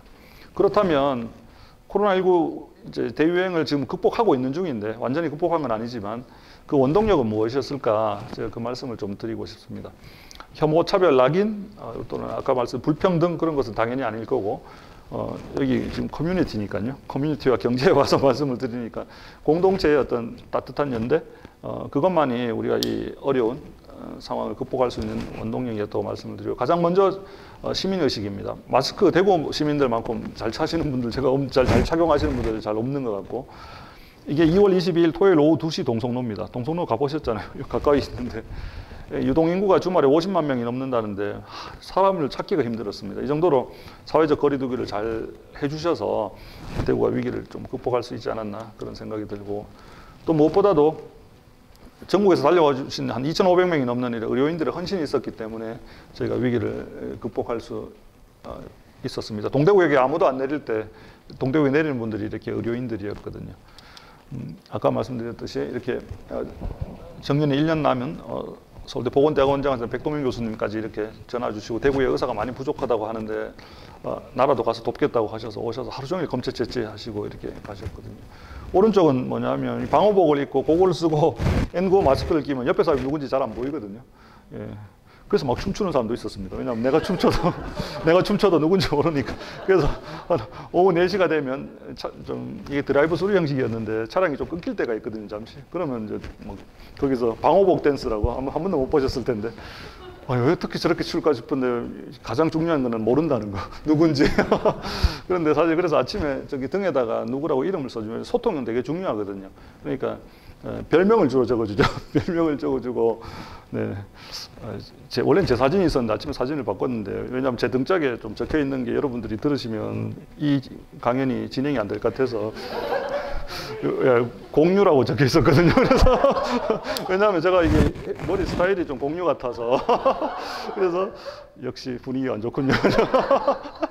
그래서 그 사진은 빼고 이걸 했는데, 이렇게 생일 맞은 사람이 있으면 이제 생일 케이크도 이렇게 그려주고, 힘든 상황이었고 바이러스 감염될 수 있는 상당히 그런 상황이었지만 그 안에서는 저희들끼리 좀 즐겁게 웃으면서 좀 하려고 노력을 했습니다. 아침입니다. 아침에 보면 이제 7시 30분부터 데이 근무 시작인데 이렇게 서둘러서 병동으로 들어가기 위해서 이렇게 하는 거고, 어느 순간 사진 기자분들이 저희가 이거 반창고를 안 붙이고 있으니까 그 반창고 좀 붙이면 안 되냐고 막 얘기하시는 거예요. 찍으려면 이게 필요한데 이게 거의 상징이었는데 왜 반창고를 안 붙이세요? 물어보는데, 그러면 역으로 여쭤보고 싶어요. 왜 반창고를 우리가 붙였을까요? 그거에 대해서는 왜 궁금해하지 않으셨을까요? 이렇게 왜 붙였을까요? 이게 고글이 안 좋아서 그렇거든요. 처음에 나왔던 고글 자체가 그다지 품질이 좋은 게 아니라서 저도 처음에 이 반창고 안 붙이고 전날 꼈거든요. 한 시간 지나니까 이 칼날이 막 머리로 들어오는 것 같은 느낌이 드는 거예요. 날카로워서 이게. 그래서 저렇게 두껍게 반창고를 붙여야 됐는데 갑자기 사라진 이유는 뭐냐면 페이스 실드라는 게 나왔거든요. 페이스 실드는 앞에 이렇게 소품이 있어서, 저기 보면 간호사 3분은 지금 페이스 실드를 하고 있잖아요. 저는 안 줘갖고 저는 맨 고글 쓰고 있거든요. 페이스 실드를 하고 있으니까 얼굴에 상처가 날 리가 없는 거죠. 그러니까 반창고를 안 껴도 되는 거잖아요. 여기서 또 얻는 교훈은 저런 걸 많이 미리 비축을 해야죠. 지금 대구가 잘했다고 자화자찬하고 있을 때가 아니고 방호복도 많이 준비하고 저는 페이스 실드도 엄청 많이 준비를 해야 되는 거잖아요. 지금 미국 사망자가 한국전, 베트남전보다 더 많거든요. 2.5배 정도 되거든요. 그럼 전쟁보다 저는 바이러스가 더 무섭거든요. 그러면 전쟁에 대비하듯이 우리가 이런 방호복이나 페이스 실드 같은 것도 지금 많이 준비해야 된다. 그런 데 쓰는 돈은 안 아껴도 되겠다, 이런 생각이 좀 있습니다. 또 저희가 극복할 수 있었던 원동력은 이렇게 전국에서 보내주신 많은 성원과 응원 같은 것들이 있었습니다. 마들렌 쿠키를 이렇게 배가 고플 때 구워 오셔갖고 저희가 맛있게 먹었고, 오른쪽에는 이거 끼면 아까 많이 덥다고 했잖아요. 그러니까 랭커피, 수정과 저런 거를 수도권에 계신 분들인데 정말 여러 번 보내주셨거든요. 보낼 때마다 저렇게 편집글을 거의 읽어보시면 글이 엄청납니다. 제 책은 저기 갖다 대지도 못할 만큼 아주 좋은 문장을 이렇게 써주셔서 저희가 큰 감동을 받았고, 이건 제가 좀 자랑하려고 이렇게 제 이름으로, 이거 저기 성남 쪽에 있는 어린이집 아이들이 제가 아마 TV에서 인터뷰하는 걸 한번 봤는 모양인데 제 이름을 붙여서 이렇게 애들이 만들어서 보내줘서 너무 고마웠고, 저는 손편지들은 정말 떼면 붙이기, 또 붙이면 또 떼야 되고 또 붙이면 떼야 될 정도로 엄청나게 많이 와서 저에게 큰 힘이 됐습니다. 아이들은 동영상을 많이 만들어서 보내줬는데 제 핸드폰에 많이 저장돼 있는데 막 선생님 힘내세요, 선생님 아프면 안 돼요 막 그런데 옆에서 엄마가 시키는 게 다 이렇게 보이잖아요. 어쨌든 뭐 강압에 의해서 했던, 어쨌든 저희 입장에서는 힘들 때마다 그거 다시 돌려보면서 상당히 큰 힘을 냈습니다. 하루는 소포가 배달되어 왔는데 위에 보내는 사람 쪽에 은화다윤이 엄마라고 적혀 있는 거예요. 일단 받자마자부터 울컥했고, 왜냐하면 은화다윤이 엄마 제가 알고 있던 엄마들이고, 은하하고 다윤이는 2014년 4월 16일 날 수학여행을 떠났다가 3년이 넘도록 엄마 곁으로 돌아오지 못했던 예쁜 두 딸이었거든요. 그래서 세월호가 무트로 올라온 다음에, 그것도 한참 지난 다음에 이제 어머니 곁으로 돌아왔는데, 그 어머니들이 그 팽목항에서 거기 칼바람이 불거든요. 거기서 이제 딸들이 올 때까지 계속 기다리신 거잖아요. 그때 있어 보니까 이 핸드크림이 정말 필요하더라. 그래서 대구에 많은 의료진들이 지금 손 소독한다고 손이 엉망일 텐데 바르시라고 이걸 보냈는 거예요. 정말 눈물이 안 날 수 없었고, 제가 선별 진료를 6시에 마치는데 마치면서 편지를 읽었는데 제가 한두 줄 읽다가 막 울컥해서 못 읽고 다른 분이 마저 읽어주셨거든요. 근데 간호사들도 전부 이걸 품에 품고 있는 거죠. 너무 고마워서 그랬습니다. 어제도 여기 한일극장 앞에 세월호 가족버스가 왔었습니다. 저도 잠시 갔었는데요. 처음 세월호 가족버스가 왔을 때입니다. 2014년 7월이거든요. 대구에 맨 처음에 가족분들이 오셨을 때 여기 저희 동네입니다. 모실 데가 없어서 저희 달서구 저희 동네에 모셔서 새벽까지 이렇게 같이 울었죠. 뭐 울었습니다. 울었고 3은 3반입니다. 3반 부모님들이 오셨고 단원고 2학년 3반 부모님들이 오셨고 저 3자에는 지금은 이제 다 안타깝지만 하늘에 별이 된 아이들 이름이 하나하나 다 담임 선생님까지 이렇게 새겨져 있었거든요. 그래서 그 이후에도 저희 커뮤니티, 저희 달서구 안에 있는 저희 동네 커뮤니티에서 계속 3반은 저희가 좀 챙겨야 되겠다. 어머니들이 이게 이제 7주기가 다가오는데 7년이 지난다고 상처가 이게 없어지지 않거든요. 그래서 저희가 그러면 다는 감당은 못하더라도 처음에 봤던 2학년 3반 부모님들하고는 우리 달서구 안에서 뜻이 맞는 선생님들도 계시고 의사 선생님도 있습니다. 있고 좀 계속 교류를 해야 되겠다 해서 저희 송년회도 계속 같이 하고 있고 자주 만나 뵙고 있거든요. 이게 저는 이 사진을 올린 이유는 이게 커뮤니티의 힘이다. 커뮤니티 내에서 그런 의견을 모으면 이렇게 상처받고 이런 분들에게 상당히 그래도 위로를 드릴 수 있다. 그런 말씀을 드리는 겁니다. 대구에 환자가 막 급증할 때 병상이 부족할 때 시장님이 도와달라고 했을 때 좀 시큰둥했죠. 다른 지역에서. 왜냐하면 다른 지역도 환자가 막 급증할지 모르니까. 그런데 가장 먼저 이제 병상을 제공하겠다고 했는 데가 광주시였습니다. 광주시에서 환자를 보내라고 얘기했고 빛고울 전남대병원에 환자를 입원시켜서 너무 치료를 잘해주셨고 이제 퇴원할 때 저렇게 의료진들이 나와서 꽃다발까지 전해주시는 모습이었고 대구에 또 배달되어 온 것이 518개의 이렇게 따뜻한 주먹밥이 배달되어 왔거든요.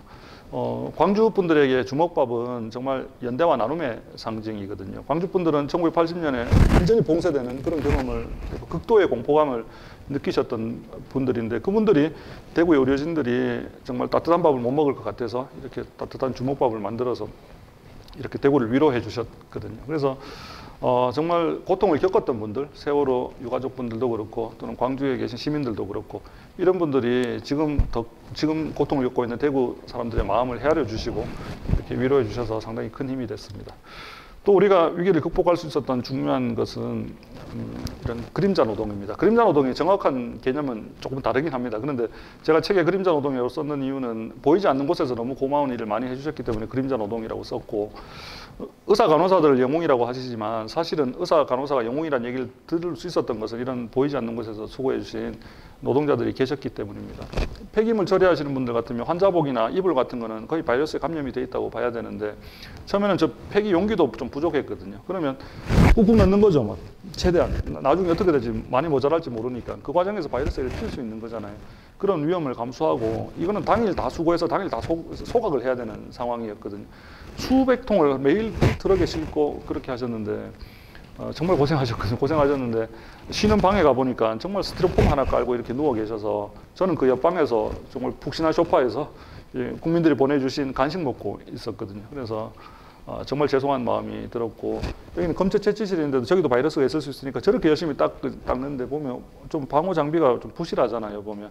근데 의사 간호사들의 방호 장비에 대해서는 정말 목소리를 많이 냈지만 이런 분들의 방호 장비가 부실한 거에 대해서 한 번도 가서 항의하거나 왜 이렇게 하느냐 얘기해 본 적이 없어서 정말 죄송하다는 그런 생각이 들었습니다. 제가 좋아하는 우리 여사님들이신데요. 우리 병원에서는 이렇게 청소 노동자분들 여사님이라고 주로 부릅니다. 그런데 이분 정말 고생을 많이 하셨습니다. 거점병원에 대물해서 할 일이 정말 많았거든요.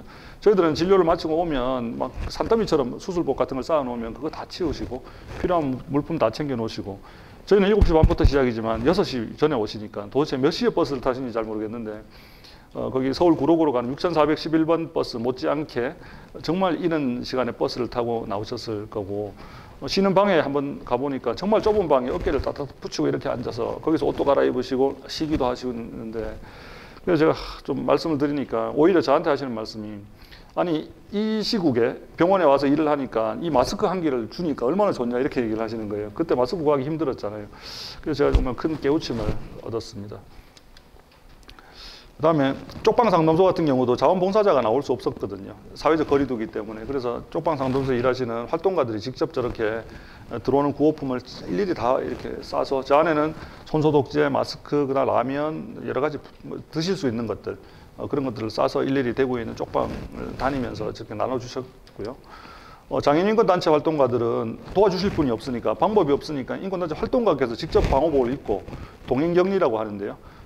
자가격리된 분 집에 가셔서 직접 도와주시면서 이렇게 활동하시는 일까지 있었습니다.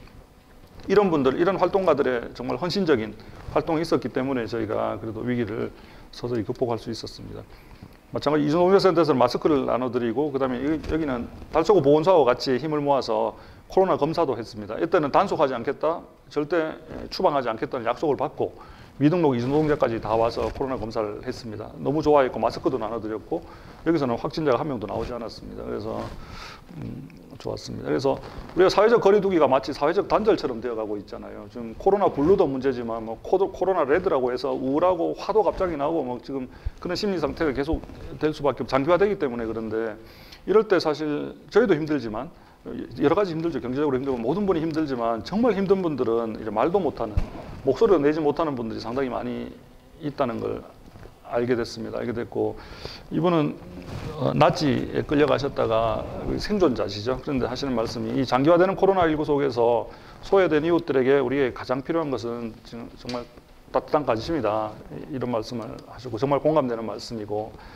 그다음에 이 면역에 관한 책에 보면 제가 밑줄 친 부분이 몇 부분 있는데, 면역은 우리가 공유하는 공간이고 면역은 함께 가꾸는 정원이라고 이렇게 되어 있잖아요. 저희가 지금 백신을 기다리고 있지만 백신도 결국 면역을 바라고 맞는 거잖아요. 그런데 이 면역은 여기서 이분이 말씀하시듯이 우리가 함께 만들어가는 공간이고 함께 만들어가는 정원이라는 얘기죠. 결국 이게 여기 커뮤니티와 경제에서 추구하시는 그런 게 아닌가, 그런 생각이 들어서 제가 슬라이드를 한 장 넣었습니다.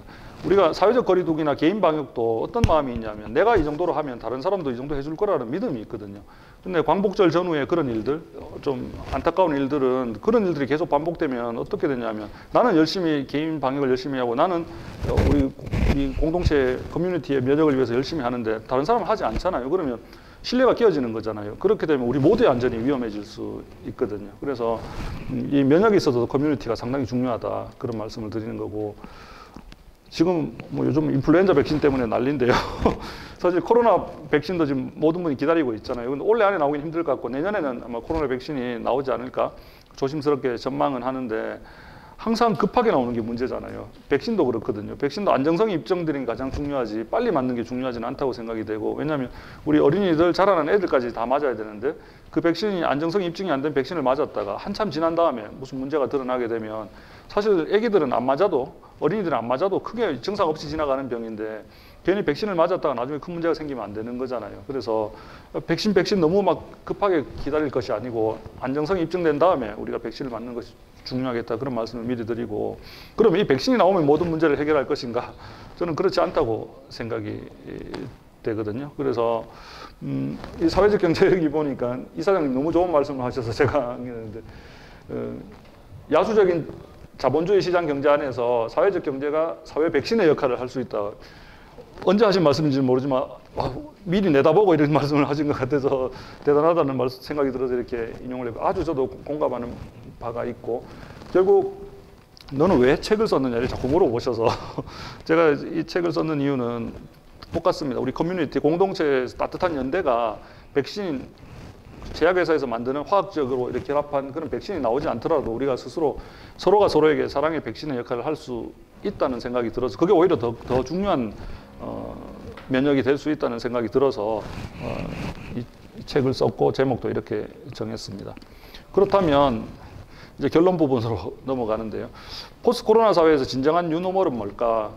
제가 봐서는 크게 두 개입니다. 이거는 원투로 되어 있는데, 이 원은 이겁니다. 이거는 제가 생각했을 때는 일단은 공공의료 강화, 그 다음에 커뮤니티 케어, 그 다음에 전국민 주치의 제도. 여기서 오늘 시간이 한정돼 있어서 이 밑에 두 가지는 제가 도저히 말씀을 드릴 수가 없을 것 같고, 커뮤니티 케어가 중요하다는 것은 이번에 청도의 대남병원만 봐도 아실 수 있잖아요. 우리가 이 주거라든지 돌봄이라든지 의료라든지 이것이 우리 사는 우리 동네에서, 우리 커뮤니티에서 다 해결이 돼야 되는 거죠. 그러려면 여러 가지 뒷받침돼야 되는 부분이 많이 있긴 하지만, 그렇지 않고는 이런 감염병 확산이 됐을 때 체계적인 치료를 하기 힘들고, 이번에 뭐 아침에 일어났는데 열이 한 37.5도 정도 되고 목도 조금 아픈 것 같고, 이럴 때 어떻게 해야 될지를 잘 모르는 거잖아요. 그럼 각자 알아서 하는 거잖아요. 그렇잖아요. 그런데 사실은 주치의가 있어야 되죠. 주치의가 있었으면 훨씬 더 혼란을 줄일 수 있었는데, 이 주치의가 지금 대통령이나 재벌 총수에게는 있지만 대통령이나 재벌 총수에게 주치의가 필요한 것이 아니고 실제로 필요한 것은 우리 국민들에게 주치의가 필요한 거잖아요. 주치의가 있으면 아침에 그런 증상이 있을 때 어떡할지 전화를 해보면 그러면 한 이틀 쉬라고 하거나 아니면 빨리 선별진료소에 가서 검사를 받으라고 하거나 그 다음 단계를 의사들이 자기가 맡고 있는 주치의가 알아서 해줄 텐데 지금은 전혀 주치의가 없으니까 본인들이 알아서 해야 되는 1339 전화해보고 보건소 전화해보고 병원에 전화해보고 해도 명확한 답은 얻지는 못하고 어떻게 될지를 모르는 그런 상황이 계속 반복돼서 결국 포스트 코로나 사회의 진정한 뉴노멀은 의료 분야에 있어서는 당연히 공공의료가 강화돼야 되고 커뮤니티 케어가 강화돼야 되고 그다음에 전국민 주치의 제도를 지금부터 시작해야 되지 않을까 그런 생각이 있습니다. 사실 공공의료가 그동안 상당히 찬밥 신세를 받았죠. 적자를 좀 낸다는 이유만으로 저는 공공병원의 적자는 착한 적자라고 얘기하는데 당연히 적자가 날 수밖에 없죠. 왜냐하면 우리 어려운 이웃들 저소득층을 치료하고 아주 표준 치료만 하는 거잖아요. 그렇게 하다 보니까 당연히 적자가 날 수밖에 없는데 그렇기 때문에 찬밥 서름을 받았는데 사실 이번에 아까 말씀드렸듯이 전체 확진 환자의 80% 이상을 공공병원에서 치료를 했고요. 여기 보시면 우리 국민들이 또는 시민들이 공공의료에 대해 잘 모르시죠. 왜냐하면 내가 공공의료를 이용할 일이 별로 없거든요. 개인병원 다니다가 저같이 제가 일하는 어떤 사립대학 부속병원에 오시게 되면 전부 민간만 이용하니까 공공의료가 와닿지를 않는데 확진 환자들 댁에 가서 저를 모시고 오는 일들, 그다음 직접 찾아가서 공보의 선생님들이 검사를 집에서 많이 했거든요. 그 검사하는 것들, 그다음 여기 선별진료소에서 검체 채취하는 것, 그다음에 실제 계산서입니다. 제가 환자분들 퇴원하실 때 모시고 제가 길을 잘 아니까 이 동선이 다르거든요. 입원하고 퇴원이. 퇴원 동선을 따라서 병원 입구에 모셔다 드리면 할머니들이 이 청구서 말고 또 집으로 날려 보내는 거 아니냐 이렇게 얘기를 하시는데 아닙니다. 이게 답니다. 말씀을 드리는데 영원이라고 되어 있잖아요. 실제로 영원이거든요. 트럼프 대통령이 1억 몇 천만 원 냈다고 얘기하잖아요. 미국만 해도 검사비부터 해서 치료비는 엄청나죠. 상상을 초월하는데 이걸 공공에서 다 했는 거잖아요. 건강보험하고 국가에서 다 감당을 했는 공공 영역에서 이 치료비를 다 감당을 했는 거잖아요. 전 세계에 많지 않을걸요 아마 이렇게. 이러다 보니 환자분들이 병 때문에는 좀 고생하셨는지 몰라도 경제적인 부담 때문에 이중고는 겪지 않으셨거든요. 그래서 이 공공의료의 소중함을 우리가 이번에 아주 잘 알게 됐고 그래서 공공의료가 더 강화해야 되겠다 그런 말씀을 드리는 거고 사실상 코로나19를 대구련 하나로 아까 맞섰다고 말씀을 드렸고 여기 전체 대구 병상 38,000개 이상 되지만 3%라고 얘기하는 거는 아까 말씀드렸던 경북대학병원, 보건병원 다 합친 겁니다. 그 병원 다 빼면은 아까 말씀드렸듯이 414개 대구련 하는 게 남는 겁니다. 그래서 턱없이 부족했다는 거고 그러니까 간호사들이 너무너무 고생했죠. 만약 이번 코로나19를 저희가 극복하는 과정에서 누가 가장 고생했냐고 물어보면 저는 당연히 간호사라고 얘기합니다. 간호 인력이 너무나 부족해서 정말 힘들었고 이제 우시는 분도 많았죠. 3교대를 못하고 2교대를 하셔야 되는 그런 분들도 많았고 이게 방호복을 입고 교육받은 사람만 병동에 들어올 수 있다 보니까 아무도 못 들어오는 거죠. 배식은 사실은 식당에서 와서 하시는 거거든요. 그래 할 수가 없는 거고 뭐 고장이 나도 직접 고쳐야 되는 거고 병동을 깨끗하게 하는 것도 간호사들이 다 해야 되는 거고 그런데 인력이 많냐면 그것도 아까 말씀드렸지만 아주 적은 인력으로 그 모든 걸 했었어야 되기 때문에 간호사들이 정말 고생을 많이 했는데 언제까지 이렇게 간호사들의 헌신으로만 우리가 이 방역을 하고 치료를 할 수는 없는 거잖아요. 지금도 병원을 떠나는 간호사들이 엄청나게 많거든요. 지금 저희 병원만 해도 한 20여 분 들어오시면 또 20여 분이 나가시고 이게 계속 반복되고 병원을 떠나는 게 반복되는데 그건 저희 병원만 그런 게 아니고 다 모든 병원들이 그렇다고 보시면 되고 장롱 면허라고 얘기하잖아요. 간호사 면허가 있는데 장롱에 넣어놓고 간호사 일 안 하시는 분들이 절반 가까이 되거든요. 그 얘기는 너무 중노동이라는 얘기잖아요. 그 중노동에 비해서 간호사들이 받는 처우나 이런 것은 너무나 좀 낮고 이러니까 그렇다 보니까 간호사가 많이 부족하니까 10만 양병설이 나왔습니다. 간호사 10만 양병설. 그 국사책에서나 듣던. 근데 그 간호사를 10만 양성하면 이 문제가 해결될 건가? 저는 그렇지 않다고 생각하거든요. 나가는 이유가 처우가 나쁘고 너무 열악해서 그런 건데 간호대 정원만 자꾸 늘린다고 해서 모든 문제가 해결될 것 같지는 않고 빨리 간호사들의 고통이 뭔지 그걸 파악을 하고 간호사들의 그 노동을 우리 사회가 인정을 해주고 그들이 더 이상 병원을 떠나지 않아도 되도록 좀 처우를 개선해 주셨으면 좋겠다 그런 생각이 있습니다. 이 대구령 간호사께서 하시는 말씀을 듣고 제가 또 눈물이 자주 울컥하는데 또 울컥했는데 뭐라고 얘기하시냐면 우리 대구령에 일하는 간호사들은 공공병원에 일한다는 그게 있고 소명의식이 있고 소명감이 있고 사명감이 있고 대구에 마지막 코로나 환자 한 명이 있어도 우리가 치료할 거다 이렇게 얘기를 하시거든요. 그래서 정말 대단하시다. 대구에 있는 분들이 사실 처우가 그렇게 좋지 않은 상황에서 이번에 정말 고생하셨는데 그래서 그럼에도 저렇게 말씀하시는 걸 보면서 정말 대단하다 그런 생각을 했습니다. 그래서 이번에 대구려원, 보건소, 그다음에 뭐 대구시도 마찬가지죠. 방역에 담당했던 공무원분들 고생 많이 하셨다는 말씀을 드리고 싶습니다. 대구에 공공병원이 원래 하나밖에 없었던 게 아니고 한 개 더 있었죠. 적십자병원이 있었는데 반월당 내거리에 있었는데 2010년에 폐원됐습니다. 이때 폐원하는 이유가 적자였는데 정말 몇 억에 불과한 적자였거든요. 그 정도면 우리가 내는 적십자 회비로도 충분히 감당할 수 있을 것 같았고, 아니면 지금 현대백화점 들어오기 전에 그 부분이 좀 어려운 이웃들이 많이 사셨거든요. 저는 이 병원에 대한 추억이 있는 것이 전공의 시절에, 레지던트 시절에 주말이면 여기 가서 노숙인, 그다음에 쪽방 주민들 진료를 했거든요. 이주 노동자들도 마찬가지고. 근데 그냥 적자를 이유로 문을 닫아버렸습니다. 많은 시민사회단체에서 닫으면 안 된다고 얘기를 했음에도 불구하고 결국 닫혔는데, 그때 병원에 붙어있던 카피가 어이없게도 이렇습니다. 적십자병원은 헌혈만 하는 곳이 아닙니다. 지난 105년간 세상 가장 아픈 곳에 함께 해왔습니다. 이렇게 떡 써붙여 놓은 거거든요. 근데 이번에 대구 시민들이 그동안 어느 때보다도 가장 많이 아팠는데, 그 당시에는 가보면 문이 굳게 닫혀 있었거든요. 150병상이 넘습니다. 이게 안타까운 거죠. 지금 병상이 없어서 환자들 입원을 못하고 있는데 150병상이 있는데 문을 잠그고 있으니까 저 병원만 있었어도 병동이 상당히 컸거든요. 적십자병원 안에 들어가 보면 많은 환자를 입원시킬 수 있어서 중증 환자를 뭐 입원시킬 수 있었을 것이고 좀 사망자를 줄일 수 있었을 것 같아서 안타깝고, 5월 달에 가보니까 5월 6월에 가보니까 이러고 있는 거예요. 이제 드디어 이제 굴착기를 동원해서 부수고 있는 거예요. 뭐 하냐 물어보니까 오피스텔 짓는다는 거죠. 그래서 저희가 계속 다시 대구시가 인수해서 공공병원으로 재개원해 주기를 바랬는데 그는 받아들여지지 않았고, 지금 가보면 흔적도 없습니다. 불과 뭐 얼마 며칠 만에 그냥 완전히 다 부숴버려서 지금 흔적도 없거든요. 공공병원이 지금 늘어나도 시원찮은데 이렇게 공공병원을 부수고 오피스텔을 짓는, 이게 우리의 지금 현실이다. 그 말씀을 드리는 겁니다. 진주의료원 아시죠? 만약에 서부 경남에 이번에 대구 같은 일이 있었으면 정말 큰일 났을 겁니다. 거기는 공공병원이 없거든요. 마산의료원까지 환자를 이송해야 되는 상황이고, 그때 폐원했던 이 폐원을 누가 했는지는 알고 계실 거고, 그런 논리는 역시 적자죠. 적자를 이유로. 아까 말씀드렸지만 이런 공공병원의 적자는 우리가 당연히 감당해야 되는 몫이고, 우리가 군대 유지하는데 엄청나게 큰 돈을 쓰잖아요. 계속 증가하던데 그거 매일 전쟁이 나서 하는 거 아니잖아요. 비상시에 대비해서, 전쟁이 났을 때를 대비해서 돈을 쓰는 것처럼, 아까 말씀드렸듯이 전쟁보다 더 무서운 이 바이러스가 확산되는 거에 대비해서 돈을 쓰는 것, 공공병원을 짓는 것도 돈이 든다고 얘기하고, 공공병원을 지어놓으면 적자가 난다고 얘기를 하고, 이번에 대구의료원 원장님 바뀌는데 인사청문회 하는데 뭐 특정 정당의 많은 시의원들은 계속 얘기하는 게 적자 얘기인 거예요. 이거 적자나면 어떡할래? 다른 지역은 적자가 덜 나던데 대책이 뭐냐? 공공의료에 대한 개념이 없는 거죠. 공공병원은 원래 흑자 내고 돈을 버는 병원이 아니고 원래 착한 적자가 날 수밖에 없는 그런 병원인데, 그런 질문을 한다는 건 아직까지 공공의료에 대한 개념이 좀 많이 부족하다는 얘기입니다. 대구도 많이 부족하지만 우리나라 전체적으로 너무 부족합니다. 공공병원이 지금 5.7%거든요. 어이없이 부족한 거죠. 이 OECD 국가들은 대부분 한 50에서 70% 정도 되거든요. 왜 이렇게 됐느냐? 처음부터 이랬던 건 아니고, 우리가 의료보험이 됐잖아요. 전국민 의료보험이 되니까 어떻게 돼요? 병원 가기 좋아지잖아요. 부담이 없으니까. 그러면 의료 수요가 많이 늘어나잖아요. 그 수요에 맞춰서 공공병원을 많이 지었어야 되거든요. 근데 그거를 국가는 그냥 손을 놓고 있었고, 그걸 전부 민간에 맡긴 거죠. 민간 병원들은 병상 엄청나게 많이 늘렸잖아요.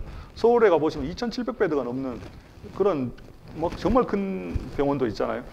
병상을 많이 늘려서 수입을 많이 늘리는 거잖아요. 그래서 국가가 했어야 될 일을 국가는 손을 놓고 있고, 민간은 돈을 벌 수 있으니까 많이 이제 병상을 많이 늘리다 보니까 이제 5.7%밖에 안 되는 이런 아주 기형적인 그런 상황이 됐습니다. 그래서 빨리 이제는 민간 병상을 확충되는 걸 좀 막고, 이 공공 병상을 적어도 20에서 30% 정도는 되도록 높여야 되거든요. 그래야지만 이 감염병이 확산될 때 빨리 병원을 비우고 감염병 환자를 받을 수 있잖아요. 그럼 이번에 대구 동산병원이 정말 큰 역할을 하지 않았느냐? 할 수 있죠. 대구는 운이 좋았다고 생각됩니다. 대구 동산병원이 이전을 하는 바람에 1,000병상 규모의 병원이 비어 있었잖아요. 사실 200병상 규모로 운영하고 있었지만 거기서 상당히 어려움이 많았는데, 매번 그렇게 의사는 자원봉사 의사를 뽑고 병원은 그럼 민간병원에 도와달라고 하고, 그렇게 할 수는 없는 거고, 민간병원들은 왜 감염병 환자를 많이 못 받냐면, 감염병 환자들은 많은 의료인이 필요하고 많은 공간이 필요하고, 이 감염병 환자를 많이 보면 볼수록 오히려 손해보는 그런 구조거든요. 그러면 이윤을 창출해야 되는 민간병원들이 이런 감염병 환자를 보려고 하겠습니까? 안 보려고 하죠. 음압병상도 보면 상당히 유지하는 돈이 많이 들거든요. 공공병원이나 이런 데는 국가나 지방자치단체가 음압병상을 적자가 나도 유지하겠죠. 그렇지만 민간병원들은 그렇게 하지 않겠죠. 그러니까 결국은 민간병원을 믿고 있을 게 아니고 공공병원을 많이 지어야 된다. 그것은 지금 이탈리아나 독일이나 많은 유럽 국가들 사실 그 나라 의료 수준이 우리보다 못한 건 아니잖아요. 그런데 이번에 많은 사망자가 나오고 하는 이유는 최근 엄청나게 투자를 많이 줄였죠.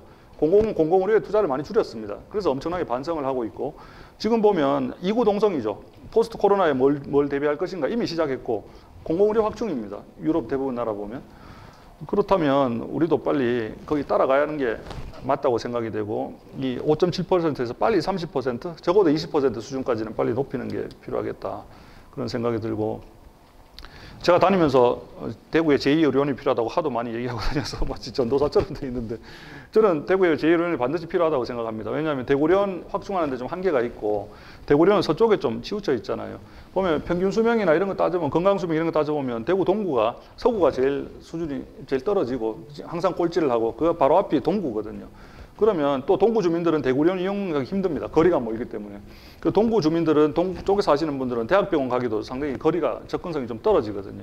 그러면 동쪽에 좀 한 500병상 이상 되는 규모의 좋은 병원을 좀 지어서 평상시에는 좋은 종합병원을 이용하다가 코로나19 확산이 되면 거기 입원해 있던 환자들 민간이 받아줘야죠. 민간은 그런 역할을 하는 겁니다. 공공병원 환자를 비울 때 민간이 받아주고 공공병원은 감염병 전담병원이 되면 되는 거거든요. 많은 분들은 공공병원 얘기하면 시립병원 생각을 하시는데 그 옛날에 어려운 분들이 가는 병원 막 그래서 지금 개념이 완전히 달라졌거든요. 서울의료원이나 성남시 의료원 가보시면 대구에 이제 새로 지은 아주 대형 병원 못지않게 시설이 좋거든요. 그렇게 잘 지어 놓으면 시민들이 많이 이용하실 수 있고 그러다가 감염병 확산과도 유사시에는 전담병원으로 전환될 수 있으니까 그런 병원을 대구에도 제2의료원을 반드시 빨리 지어야 되겠다. 인구 243만 명이면 한 60에서 70만 명당 한 500병상, 300에서 500병상 정도 되는 공공병원이 있으면 좀 좋거든요. 그럼 대구에 그런 게 한 두세 개는 더 있어야 된다는 얘기인데 지금 대구의료원 한 개만 계속 확충하겠다는 얘기만 계속 하시니까 이렇게 자꾸 장기적으로 검토하시겠다고 얘기하시니까 저는 장기적인 검토란 얘기는 저기에는 하지 않겠다는 얘기로 자꾸 들려서 지금 장기적으로 검토하실 게 아니고 이번에 대구가 이렇게 큰 피해를 받고 많은 사망자가 있었고 시민들의 건강권이 이렇게 많이 좀 위협을 받았는데 빨리 시작하는 게 좋겠다. 왜냐하면 이게 적어도 3, 4년 이상 걸리거든요. 지금 시작해도 거의 대구의료원은 대구의료원대로 확충을 하면서 하면 되는 거죠. 지금 인천도 의료원이 있는데 제 의료원을 짓고 있고 부산은 서부산의료원이라고 부산의료원은 500병상이 넘는 더 큰 병원이 있습니다. 그런데 서부산의료원을 지금 준비하고 있고 침례병원이라고 문 닫은 병원도 지금 공공병원으로 전환하려고 준비를 하고 있거든요. 그러면 부산하고 대구 인구를 비교해봐도 대구도 당연히 제2의료원이 필요하다고 생각이 됩니다. 그래서 장기적으로 검토할 것이 아니고 대구의료원 확충만 자꾸 말씀하실 게 아니고 대구의료원 확충은 확충대로 당연히 해야죠. 중환자를 좀 많이 볼 수 있는 능력을 좀 키우고 제2의료원은 지금부터 빨리 시작을 시민들의 공감대를 모아서 빨리 시작을 해야 되겠다. 커뮤니티와 경제가 추구하는 것이 아까 극도의 자본주의 안에서 어떤 우리가 이윤을 추구를 하더라도 그게 우리 커뮤니티의 어떤 공공의 이익이 되는 그런 부분들을 추구하시는 거잖아요. 저는 상당히 지금 시기에 정말 필요한 그런 활동이라고 생각이 되고 그게 협동조합이 됐든 아니면 사회적 기업이 됐든 마을 기업이 됐든 어쨌든 간에 그것이 정답이 아닐까. 지금 우리가 갈 수 있는 방법은 극도의 자본주의가 결국 코로나19를 또 불러온 측면도 없지 않아 있거든요. 그래서 지금 하시는 활동들이 상당히 중요한 활동이고 좋은 활동이고 존경의 말씀을 좀 드리고 싶고 자세히는 제가 모르지만 이 의료에 있어서도 문제는 자꾸만 이 건강마저도 의료마저도 상품처럼 거래가 되는 시장에서 시장의 상품인 것처럼 이렇게 추구하는 세력들이 있고 그런 움직임이 있어서 안타깝습니다. 대구가 메디시티 대구라고 얘기하는데 메디시티도 좋죠. 그건 의료 관광이나 뭐 의료 산업을 통해서 대구에 부를 창출하겠다. 그거 좋은데 두 가지 드리고 싶은 말씀은 그걸 하더라도 우리 소외계층이나 우리 시민들의 건강권 보장은 하면서 그걸 하는 게 맞다고 생각이 되고 그동안 10여 년 했는데 그동안 우리 공공의료는 거의 좋아진 것이 없거든요. 그 다음에 유럽의 많은 사람들은 이렇게 메디시티 설명을 하면 잘 이해를 못합니다. 그러니까 의료를 이용해서 돈을 번다는 거에 대해서 개념이 잘 없거든요. 왜냐하면 의료라는 것, 건강을 우리가 회복한다는 것은 살다가 아프면 건강을 회복해서 다시 우리 삶으로 돌아오는 거잖아요. 공공재 성격이 상당히 강하죠. 돈이 있거나 없거나 누구나 내가 아플 때 치료받을 수 있어야 되는 건데 그거를 마치 상품인 것처럼 진열해 놓고 지금 건강검진 그렇게 팔잖아요. 보면 아주 기본적인 건강검진부터 아주 비싼 건강검진까지 다 있거든요. 이렇게 건강이 상품이 되는 세상은 돈이 많은 사람은 뭐 아무런 상관이 없을지 모르겠으나 우리 많은 우리 시민들에게 아무런 도움이 되지 않는 것 같고 영리병원 막는다고 정말 고생 좀 많이 했거든요. 제주도 제 비행기 값도 많이 썼는데요. 어쨌든 제주도 지사가 영리병원을 제주도에 설립하겠다고 했을 때 반대했던 이유도 그 병원은 주주들에게 투자를 해야 되는 병원이잖아요. 돈을 벌어서. 지금 모두 대부분 병원들 비영리 병원이거든요. 그 안에서 돈을 어떻게든 써야 되는 상황인데 저렇게 노골적으로 병원에서 번 돈을 주주에게 투자해야 되는 병원이라면 당연히 환자들에 대한 어떤 그런 관심보다는 수익에 더 관심이 클 것 같아서 저게 하나 허가가 되면 전국적으로 영리 병원이 확산되는 것은 시간 문제 같아서 저희들이 끝까지 막았고 어쨌든 지금은 최근에 법원에서도 1심 판결이 저걸 영리병원을 못하게 하는 게 맞다는 식으로 판결이 돼서 천만다행인데 이거는 이제 시작에 불과하거든요. 여러분들 뭐 사보험 많이 드셨겠지만 저희도 진료보험에서 진단서 쓰는 일이 상당히 많거든요. 그래서 사보험에서도 돈을 받고 건강보험 혜택도 보니까 좋게 느껴지시는 몰라도 사실은 건강보험 하나로 모든 게 해결되는 게 좋거든요. 민간보험이 처음 도입될 때 엄청나게 반대를 많이 했지만 결국 우리가 막을 수 없었고 또 재벌 병원들이 병원 들어올 때도 반대를 했지만 막을 수 없었고 근데 그것이 들어옴으로 해서 그런 마인드가 막 확산되는 거잖아요. 재벌의 그런 재벌 운영하는 마인드, 재벌 병원들이 운영되는 마인드가 다른 병원들로 이제 확산되는 그런 상황이 벌어지거든요. 그래서 아까 보셨지만 우리가 영원 진료를 받고도 돈을 안 낼 수 있는 건 건강보험이 버티고 있기 때문이잖아요. 근데 건강보험도 위태위태하거든요. 지금 우리가 과연 버틸 수 있을까? 보장성을 계속 높이면서 지켜야 되는데 우리 시민들, 국민들의 정말 이런 관심이 없으면 건강보험을 지키기도 힘들고 이런 의료가 상품처럼 돼서 건강이 상품처럼 돼서 시장에 거래되는 이런 상업화도 막기 힘들 것 같아서 항상 각성하고 이런 건강은 상품이 아니고 건강보험 우리가 반드시 지켜야 되고 영리병원은 도입되면 안 되고 이런 공감대를 좀 형성할 수 있었으면 좋겠습니다. 두 번째, 제가 생각하는 포스트 코로나 시대의 진정한 뉴노멀은 생태 문명으로의 전환이라고 생각이 됩니다. 보셨는지 몰라도 8월 20일 날 광화문에서 동물들이 시국선언을 했습니다. 시국선언 많이 봤지만 동물들이 시국선언하는 건 처음 봤는데요.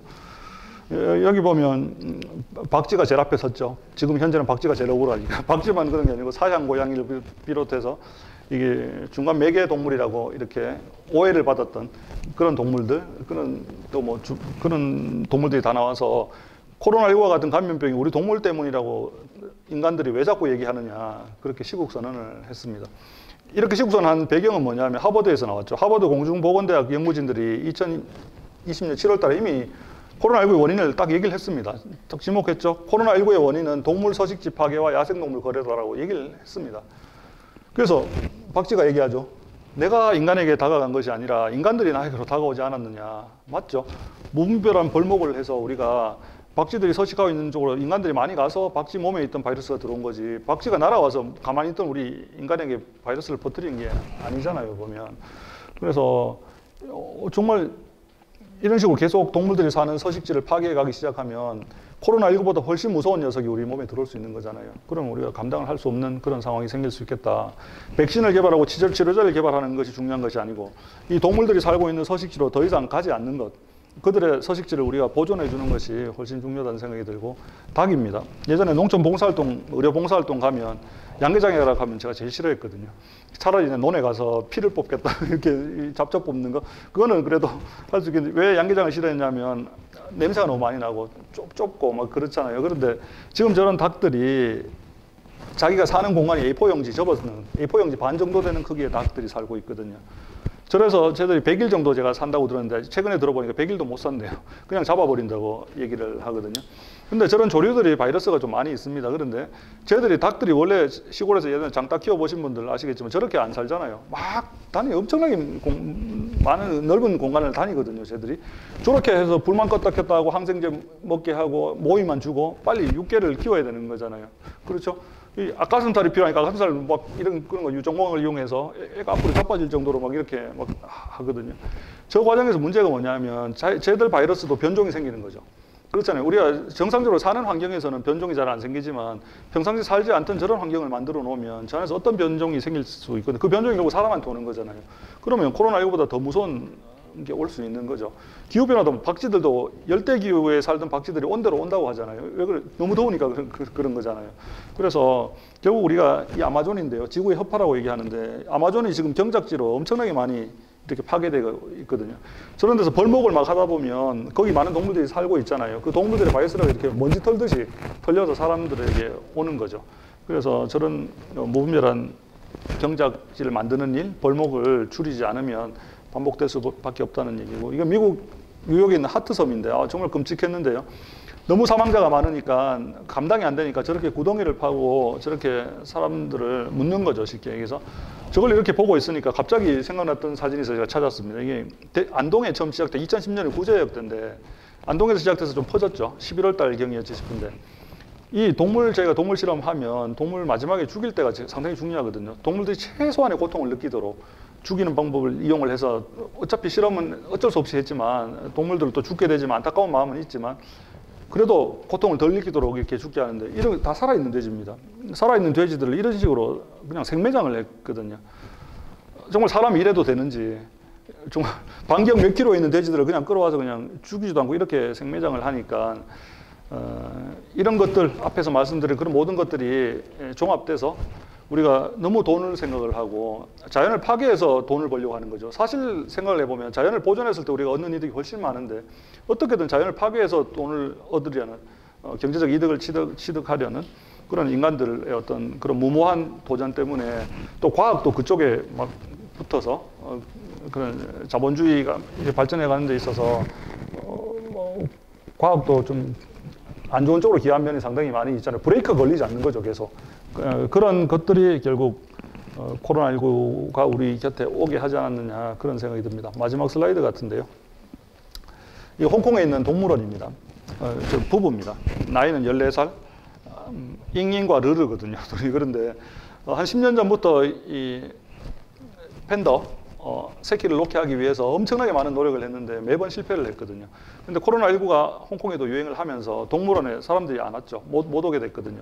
그러니까 생각지도 못하게 있었는데 이상 반응이 벌써 보니까 짝짓기에 성공해서 새끼를 가지게 된 거거든요. 아마 좀 있으면 난리 날 텐데 곧 이제 새끼가 태어날 때가 다 돼 가는데, 사람들이 안 다가가니까 동물들도 자기의 생태를 유지를 하는 거잖아요.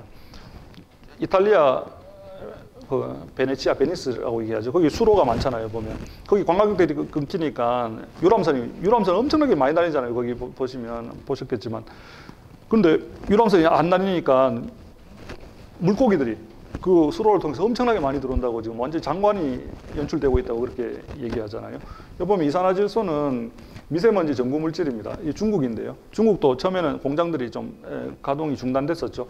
그러니까 이렇게 대기가 깨끗해지는 겁니다. 우리가 마스크를 코로나 때문에 쓴 것이 아니고 사실은 미세먼지 때문에 먼저 쓰기 시작했죠. 그래서 이렇게 우리의 삶의 모습을 생태주의로, 생태적인 모습으로 바꾸라는 경고가 이 코로나19가 주는 계시가 아닐까. 뭔가 지금 코로나19가 우리에게 얘기를 하고 있는데 그걸 우리가 빨리 캐치하지 못하면 지구 인류 멸망의 얘기까지 하는데 그게 과연 그냥 공허한 얘기일까? 전혀 그렇지 않다고 생각이 되거든요. 그래서 백신도 중요하고 치료제도 중요하지만 우리가 우리 삶의 모습 중에 거품은 없었든지, 뭐 좀 거품도 많잖아요. 저는 지금 온라인으로 하니까 좋은 점도 많아요.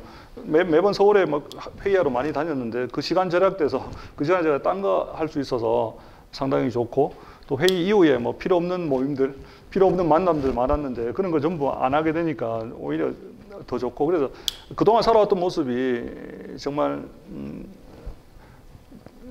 거품은 없었는지 돌아보는 그런 계기가 됐고, 이런 우리 너무 자연 환경을 많이 파괴하지 않았는지 한번 돌아보는, 반성하는 그런 계기가 됐다고 생각이 되고, 빨리 우리 생태적인 삶으로 우리의 모습을 바꾸는 것이 백신을 개발하고 치료제를 만드는 것보다 더 시급한 일이고 더 중요한 일이라고 생각이 됩니다.